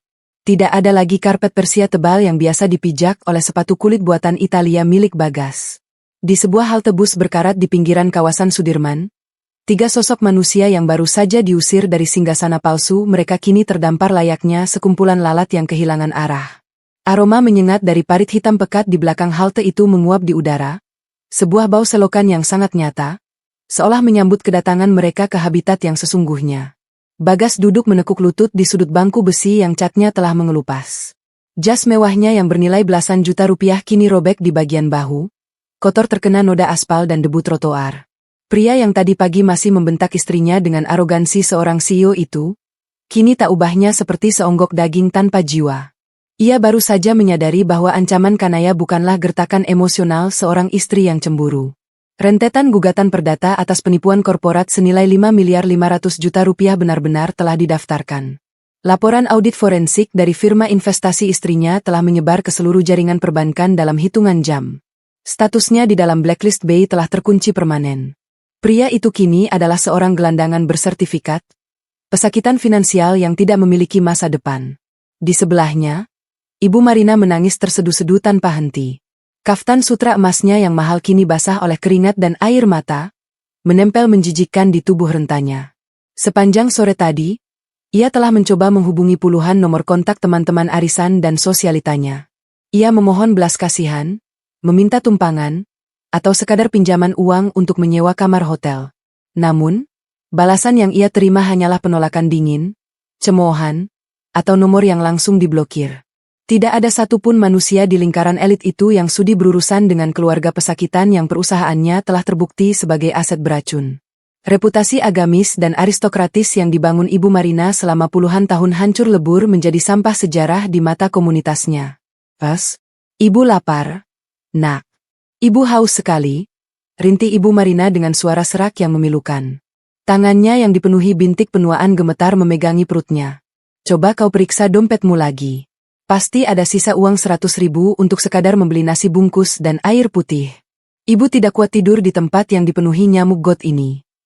Bagas mengusap wajahnya dengan kasar, matanya kosong menatap aspal jalanan. Tidak ada, Bu. Semua kartuku diblokir. Uang tunai di dompetku sudah kuambil semua untuk membayar taksi sialan yang menurunkan kita di sini karena argonya tidak cukup. Kita benar-benar sudah habis. Di ujung halte yang agak gelap, Bella duduk menyilangkan kakinya dengan raut wajah yang keras dan penuh perhitungan. Sang pelakor murahan itu mendekap putranya, Rico, yang sudah tertidur pulas karena kelelahan menangis. Bella bukanlah wanita bodoh yang mau diajak mati kelaparan demi cinta sejati. Insting bertahan hidupnya sebagai seorang parasit jalanan sangatlah tajam. Ia mengamati Bagas dari ujung rambut hingga ujung kaki dengan tatapan penuh kejijikan. Selama ini, Bella mengira ia telah memenangkan lotre kehidupan dengan merebut seorang CEO startup muda yang kaya raya. Ia rela mencaci maki istri sah pria itu, mengira Kanaya hanyalah perempuan bodoh berbalut daster lusuh. Namun realitas yang menamparnya sore ini sungguh mengubah seluruh paradigmanya. Bagas bukanlah pangeran berkuda putih. Pria itu hanyalah benalu tolol yang selama ini numpang hidup pada kekuasaan mutlak istrinya yang jenius. Tanpa uang kanaya, Bagas tak memiliki kemampuan apapun untuk bertahan hidup.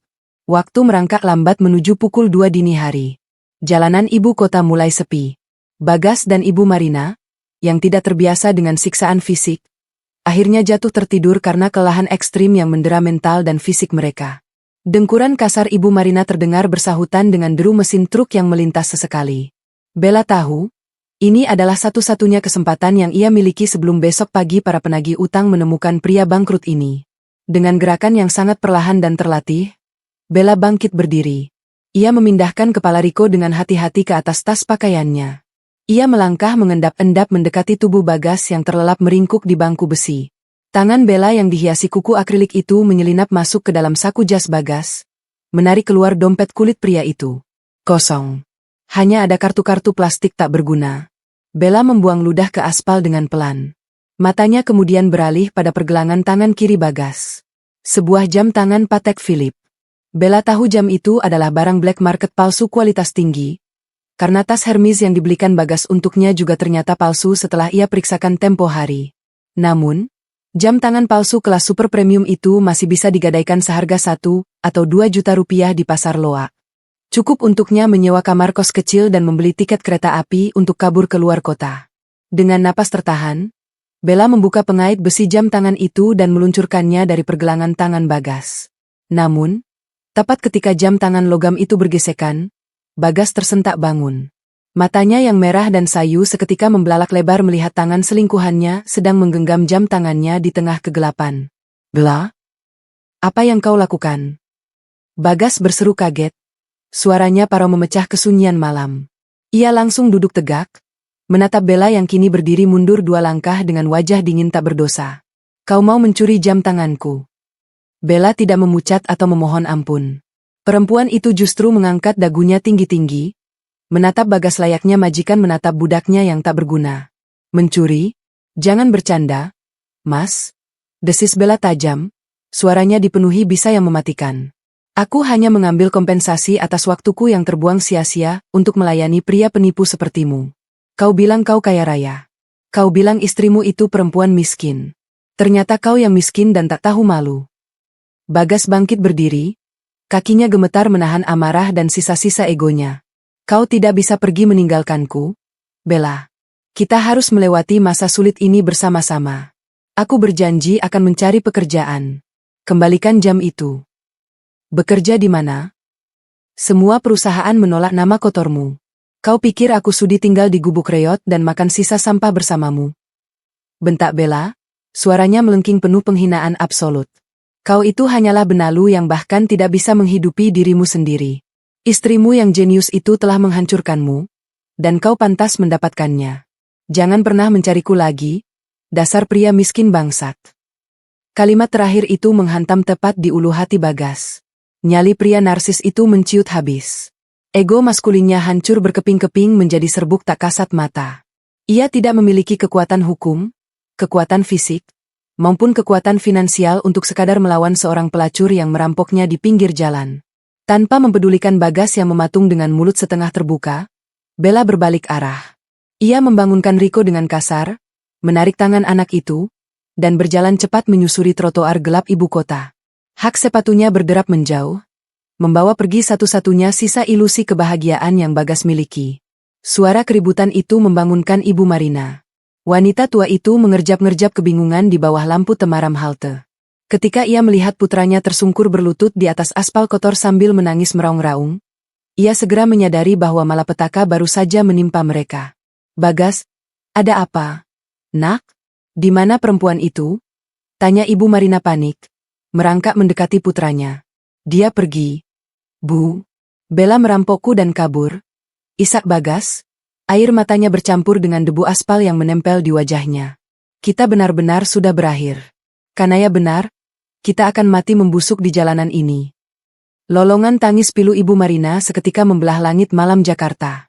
Wanita yang dulunya memuja harta dan status sosial itu kini meratap menampar-nampar aspal jalanan, Menyadari bahwa ia ditinggalkan oleh mantunya yang kaya raya, dirampok oleh pelakor yang dulu ia bela mati-matian, dan terjebak seumur hidup di jalanan neraka bersama anak lelakinya yang bangkrut.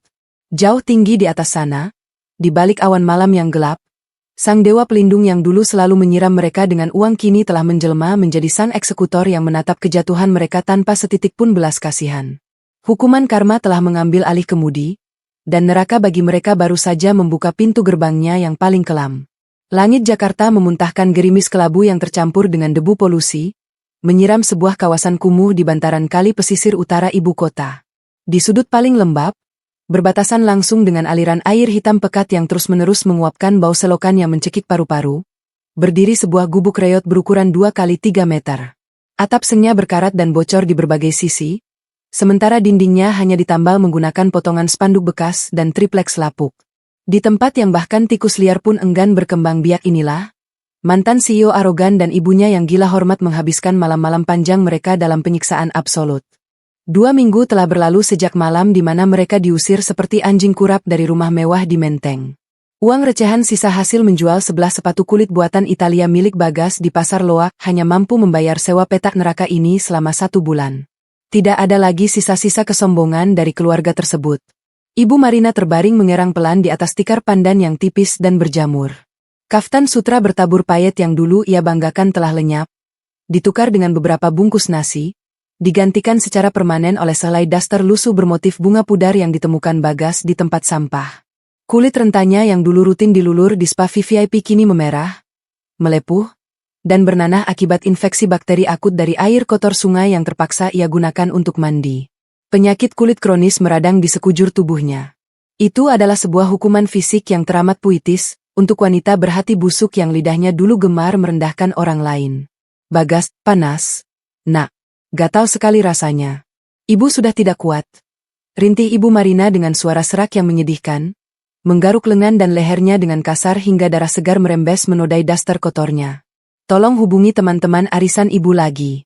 Mungkin Nyonya Ratna mau meminjamkan uang untuk berobat. Di sudut gubuk yang remang-remang, Bagas duduk menekuk lutut sambil menggigit kuku-kukunya yang menghitam penuh daki. Pria yang dulu merasa dirinya setara dengan dewa bisnis, sang direktur palsu berwibawa, kini 100% telah menjelma menjadi seorang gelandangan. Rambutnya gimbal karena tak pernah keramas, pipinya cekung layaknya tengkorak hidup, dan tatapan matanya selalu bergerak liar dipenuhi paranoia akut. Pria arogan itu kini hidup dalam teror absolut setiap detik tarikan napasnya. Sistem perbankan dan hukum ibu kota telah menelannya bulat-bulat tanpa memuntahkan sisa tulang belulangnya. Statusnya di dalam blacklist BI bukan sekadar catatan administratif biasa. Itu adalah kutukan pemiskinan abadi. Seluruh portofolio dan bisnis fiktifnya telah musnah menjadi abu melalui proses likuidasi aset yang dijalankan tanpa ampun oleh firma hukum kanaya menggunakan hak veto absolut. Bagas tidak bisa melamar pekerjaan dimanapun. Perusahaan mana di ibu kota ini yang mau mempekerjakan seorang residivis finansial yang memiliki catatan gugatan perdata atas penggelapan dana korporat senilai 5.500.000.000 rupiah? Setiap malam, dalam tidurnya yang tak pernah nyenyak, Bagas dihantui oleh lembaran-lembaran audit forensik yang mencekik lehernya bak tali algojo. Ia kini menyadari bahwa dirinya tak lebih dari aset beracun yang dihindari oleh seluruh umat manusia layaknya wabah mematikan.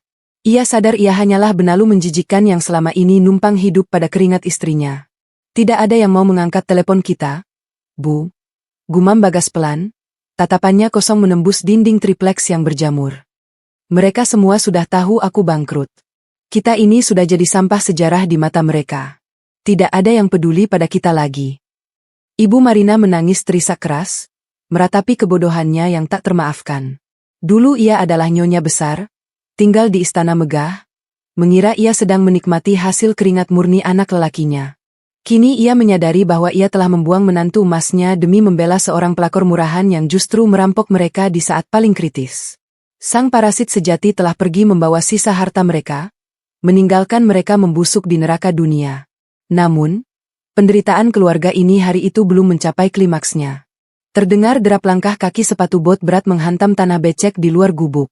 3 pria berbadan gempal dengan tato memenuhi leher dan lengan menerobos masuk secara brutal. Mereka menendang pintu tripleks rapuh itu hingga rubuh menimpa kaki Bagas. Bagas menjerit kesakitan, Refleks mundur merangkak hingga punggungnya membentur dinding seng di belakangnya. Pria paling depan, seorang algojo berwajah penuh codet, meludah ke lantai tanah gubuk tepat di dekat wajah Bagas. Ketemu juga kau, Bagas bajingan. Kau pikir dengan bersembunyi di lubang tikus bau ini kau bisa lari dari tanggung jawab? Mereka bukanlah rentenir jalanan, melainkan preman bayaran yang disewa oleh sekelompok investor sekunder. Ketika Kanaya menarik 80% modal utamanya, perusahaan Bagas kolaps, menyebabkan sisa 20% dana dari investor lain ikut hangus tak bersisa tanpa memberikan capital gain sepeser pun. Para investor yang murka itu tidak peduli pada gugatan perdata resmi. Mereka menginginkan darah Bagas sebagai bayarannya. Bebang, tolong beri saya waktu. Saya sedang usahakan mencari kerja serabutan. Bagas memohon sambil menyatukan kedua telapak tangannya, bersujud gemetar di ujung sepatu Lars Algojo itu. Ego maskulin yang dulu ia gunakan untuk membentak istrinya di ruang tamu kini telah musnah menjadi ketiadaan. Perusahaan saya sudah disita oleh sang eksekutor hukum. Rekening saya yang terhubung autodebit ditarik paksa oleh bank. Saya tidak punya apa-apa lagi. Bug.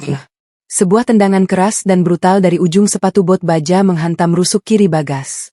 Pria itu terpelanting dan terbatuk hebat, mengeluarkan darah segar dari mulutnya. Ibu Marina menjerit histeris dari atas tikar berjamurnya, namun tubuh rentanya yang dipenuhi kudis tak mampu berbuat apa-apa selain menonton penyiksaan putranya. Waktu kepalamu botak.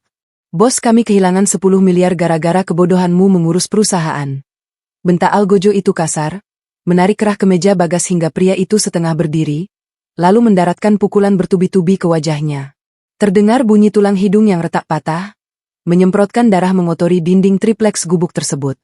Karena kau tidak punya uang untuk membayar, bos kami bilang patahkan kedua kakimu agar kau selamanya merangkak seperti cacing tanah. Ampun, Bang. Ampun. Jangan patahkan kakiku. Ibu, tolong aku, Bu. Lolongan putus asa Bagas menggema menyayat hati di sepanjang bantaran sungai yang kumuh itu. Krek. Algojo itu menginjak lutut kanan Bagas dengan kekuatan penuh hingga sendinya bergeser parah. Jeritan melengking Bagas merobek langit sore, membuat beberapa tetangga sesama gembel hanya mengintip dingin dari balik celah dinding tripleks mereka.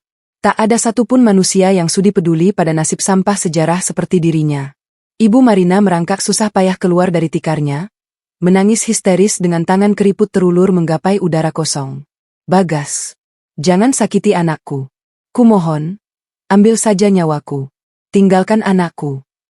Algojo itu melepaskan cengkeramannya, membiarkan tubuh Bagas yang kini babak belur dan cacat jatuh berdebum ke lantai tanah yang becek. Itu baru bunga pertamanya. Bagas, kami akan kembali bulan depan. Pastikan kau punya uang, atau kali ini ginjalmu yang akan kami ambil paksa. Ketiga pria bertato itu melangkah keluar dari gubuk, membiarkan Bagas mengerang kesakitan dalam genangan darahnya sendiri. Ibu Marina merangkul kepala putranya yang hancur, meratapi kekalahan mereka yang absolut. Air matanya bercampur dengan kotoran debu lantai. Di langit sore Jakarta yang mulai menggelap, seolah ada sepasang mata tajam yang menatap penderitaan lalat-lalat kotor itu dari atas menara gading pencakar langit dengan sorot yang teramat dingin. Sang dalang keuangan telah memenangkan permainan catur ini dengan mutlak. Ia tidak perlu mengotori kedua tangannya yang elegan dengan darah. Ia hanya memutus rantai pasokan uang sang parasit, dan membiarkan monster-monster kegelapan ibu kota yang mengeksekusi sisanya. Neraka bagi keluarga Bagas telah mengunci pintunya dari luar, dan kunci itu telah dilemparkan jauh ke dasar lautan. Angin malam Jakarta berhembus menenangkan, menelusup melalui celah udara dan menyapu wajah elegan Kanaya Arundati. Wanita itu berdiri tegak di balkon kaca penthouse eksklusifnya yang megah di lantai 50. Segala kebisingan, debu, dan aroma kemiskinan ibu kota di bawah sana tak mampu menyentuh ujung gaun sutra hitam Givenchy yang melekat sempurna di tubuhnya. Tangannya memutar perlahan gelas kristal berisi anggur merah Cabernet Sauvignon berusia puluhan tahun, membiarkan cairan marun itu menangkap pantulan jutaan cahaya lampu kota. Dari ketinggian menara gading ini, kehidupan manusia terlihat tak lebih dari sekumpulan semut pekerja yang saling berebut remah roti sisa. Dan bagi Kanaya, 3 semut yang dulu berani menggigit kakinya kini telah resmi hancur lebur, dilindas tanpa sedikit pun ampun oleh roda karma yang ia gerakkan dengan jarinya sendiri. Pintu geser otomatis di belakangnya terbuka tanpa suara. Pak Hermawan, sang eksekutor hukum kepercayaannya, melangkah masuk ke teras dengan postur kaku nan penuh hormat. Pria berjas abu-abu itu membawa map kulit tebal berisi ratusan halaman dokumen final atas operasi pembersihan senyap selama 1 bulan terakhir. Kanaya tidak memutar tubuhnya. Ia tetap berdiri angkuh, menyesap anggurnya bak seorang kaisar wanita yang tengah menantikan laporan eksekusi mati dari para pembangkang terburuknya. Selamat malam, Nyonya Kanaya. Laporan audit forensik final dan proses eksekusi di meja hijau telah sepenuhnya disahkan oleh pengadilan. Ucap Hermawan memecah keheningan malam. Suaranya syarat akan kekaguman absolut pada atasannya. Saya membawa lembaran kabar penutup untuk buku yang Anda perintahkan untuk dibakar tanpa sisa. Bacakan intinya saja, Pak Hermawan. Aku tak ingin merusak cita rasa anggur mahalku dengan memori tentang sekelompok parasit yang sudah kadaluarsa. Sahut Kanaya dingin. Suaranya mengalun sedingin lapisan es abadi di kutub utara. Bagas Anggara saat ini berada di bangsal perawatan tahanan kepolisian. Lanjut Hermawan tanpa emosi. Setelah dianiaya secara brutal oleh preman suruhan investor sekunder. Kedua tempurung lututnya remuk dan ia cacat permanen. Pihak kepolisian menemukannya di sebuah gubuk reot di pinggiran sungai dan langsung menahannya atas tindak pidana penipuan. Seluruh gugatan perdata kita telah dimenangkan mutlak oleh hakim. Utangnya yang menembus angka 5,5 miliar rupiah, tak akan pernah lunas karena identitas finansialnya telah dikunci permanen di dalam blacklist BI. Kanaya mengulas senyum asimetris yang mematikan. Tidak ada sebersit pun belas kasihan di dalam dadanya saat membayangkan mantan suaminya meringkuk cacat di balik jeruji besi. Bagas hanyalah aset beracun tak tahu diri yang membuang keluarga emasnya demi kesombongan semu di jalanan. Kini, pria narsis itu harus membayar setiap tetes air mata Kanaya dengan darah, daging, dan sisa kebebasannya. Bagaimana nasib wanita tua yang selalu merasa dirinya bangsawan itu? Tanya Kanaya setajam silet bedah. Ibu Marina telah dievakuasi oleh petugas dinas sosial 3 hari lalu dari bantaran sungai yang beraroma bau selokan itu. Lapor Hermawan. Ia berkeliaran mondar-mandir di kawasan Menteng. Hanya mengenakan daster lusuh bermotif bunga kusam yang dulu sering Anda pakai. Ia mengais tempat sampah dan berteriak histeris mengklaim sebagai nyonya besar yang baru saja dirampok. Penyakit kulit kronisnya membusuk karena infeksi air kotor. Saat ini ia ditempatkan di bangsal isolasi panti mental kelas 3 yang paling kumuh dan penuh sesak. Teman-teman sosialitanya secara aklamasi menganggapnya sampah sejarah dan memblokir seluruh akses tentang wanita itu. Kanaya memejamkan mata, menghirup penderitaan mantan mertuanya bak melodi opera yang sangat syahdu. Wanita gila harta yang dulu merasa berhak numpang hidup dan menjadikannya keset kaki itu kini resmi menjadi gelandangan paling hina. Ia dibiarkan membusuk ditemani halusinasi menyedihkan tentang istana megah yang sebenarnya didirikan murni di atas keringat menantunya. Dan untuk Bella, Hermawan menutup bagian akhir laporannya dengan nada yang merendahkan. Sang pelakor murahan itu tertangkap kamera pengawas mencoba mencuri dompet turis asing di stasiun setelah sisa uang hasil menjual jam tangan palsu Bagas habis dirampok preman terminal. Kejaksaan merespons cepat, memasukkannya ke daftar tersangka pencucian uang karena ia terbukti menampung aliran dana ilegal dari perusahaan Anda. Ia divonis 5 tahun penjara. Putranya, Riko, kini telah diserahkan secara permanen ke panti asuhan yatim piatu yang dikelola negara. Biarkan saja. Mereka hanyalah sekumpulan benalu menjijikkan yang pada akhirnya akan saling mengoyak ketika inang utamanya mencabut suplai nutrisi secara paksa. Ucap Kanaya mutlak. Ia telah menggunakan hak veto absolutnya untuk melegalkan operasi likuidasi aset yang menyapu bersih seluruh hama dari garis hidupnya. Keputusannya tak bisa diganggu-gugat oleh siapapun, bahkan oleh dewa sekalipun dalam urusan keadilannya. Kerja yang sempurna, Pak Hermawan. Pastikan sistem autodebit untuk donasi anonim ke panti asuhan tempat anak itu berada tetap berjalan setiap bulan. Aku menghukum para pendosa dewasa yang serakah, tapi aku bukan monster tak bernurani yang membiarkan balita tak berdosa mati kelaparan di jalanan, betapapun buruknya didikan ibunya. Sisanya, biarkan aspal ibu kota yang meremukkan tulang-tulang mereka. Sesuai perintah Anda, Nyonya Kanaya. Hermawan menunduk hormat dalam-dalam, menaruh dokumen itu di atas meja teras, lalu melangkah mundur menghilang ke dalam kegelapan malam. Sepeninggal pengacaranya, Kanaya kembali menatap ribuan cahaya kota di bawah kakinya. Otak briliannya mengkalkulasi perjalanan panjang ini bak seorang pialang saham papan atas yang baru saja menutup perdagangan paling menguntungkan di bursa. Rasa sakit yang bertahun-tahun ia tekan di dalam diam, kemuakan yang ia telan di balik celemek dapur dan aroma opor ayam, kini telah terkonversi menjadi nilai yang sangat fantastis. Capital gain yang ia peroleh bukanlah sekadar jutaan lembaran uang kertas, melainkan sebuah kemerdekaan psikologis yang absolut. Keadilan yang ia tegakkan sangatlah murni, dingin, terstruktur secara hukum, teramat kalkulatif, dan tanpa sisa pengampunan konyol. Kontras tajam antara marmer Italia yang ia pijak malam ini dengan lumpur selokan yang menyelimuti mantan keluarganya, adalah mahakarya nyata dari pembalasan dendamnya. Seluruh portofolio kehidupannya kini telah suci dari cacat utang masa lalu, siap diukir kembali dengan sejarah baru yang sangat agung. Mama. Sebuah suara mungil nan riang memecah keheningan sunyi di balkon. Kanaya segera menaruh gelas anggurnya di atas meja kaca. Wajah yang sebelumnya sedingin es kutub itu langsung mencair, bertransformasi drastis menjadi sosok ibu yang dipenuhi kelembutan sutra. Ia berlutut di lantai marmer, merentangkan kedua tangannya menyambut putri kecilnya, Aira, yang berlari riang memeluknya. Aira mengenakan gaun tidur sutra lembut berwarna merah muda. Wajah bulatnya ceria memancarkan kebahagiaan sejati, tanpa menyisakan sedikit pun memori tentang trauma insiden gaun robek di hari lebaran yang lalu. Trauma itu telah sukses dikubur, dihalau oleh dinding baja kekuasaan dan cinta Kanaya yang tak terbatas. Sayangku, Tuan Putri, kenapa belum tidur? Udara di luar sini mulai dingin, ucap Kanaya teramat lembut, mencium puncak kepala putrinya dan menghirup aroma sabun stroberi yang menenangkan dari rambutnya. Aira terbangun dan tidak melihat Mama di kamar. Aira tidak bisa tidur nyenyak kalau tidak dipeluk Mama.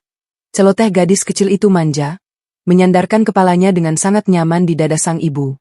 Kanaya tersenyum tulus, merengkuh tubuh putrinya erat-erat.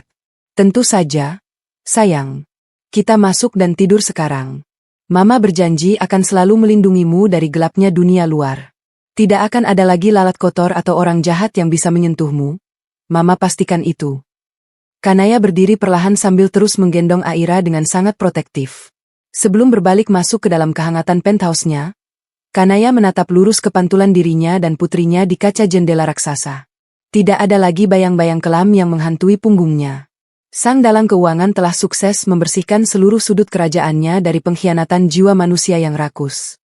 Di atas singgasana menara gading pencakar langit ini, ia akan terus bertahta. Tanpa pernah perlu memberi maaf, tanpa setitik pun belas kasihan pada pengkhianat, namun diberkahi oleh kedamaian serta kebebasan yang sejati. Ia menatap bintang-bintang Jakarta sekali lagi, mengukir senyum kepuasan yang abadi. Tirai panggung pembalasan dendam itu telah ditutup selamanya dengan sebuah kemenangan yang mutlak.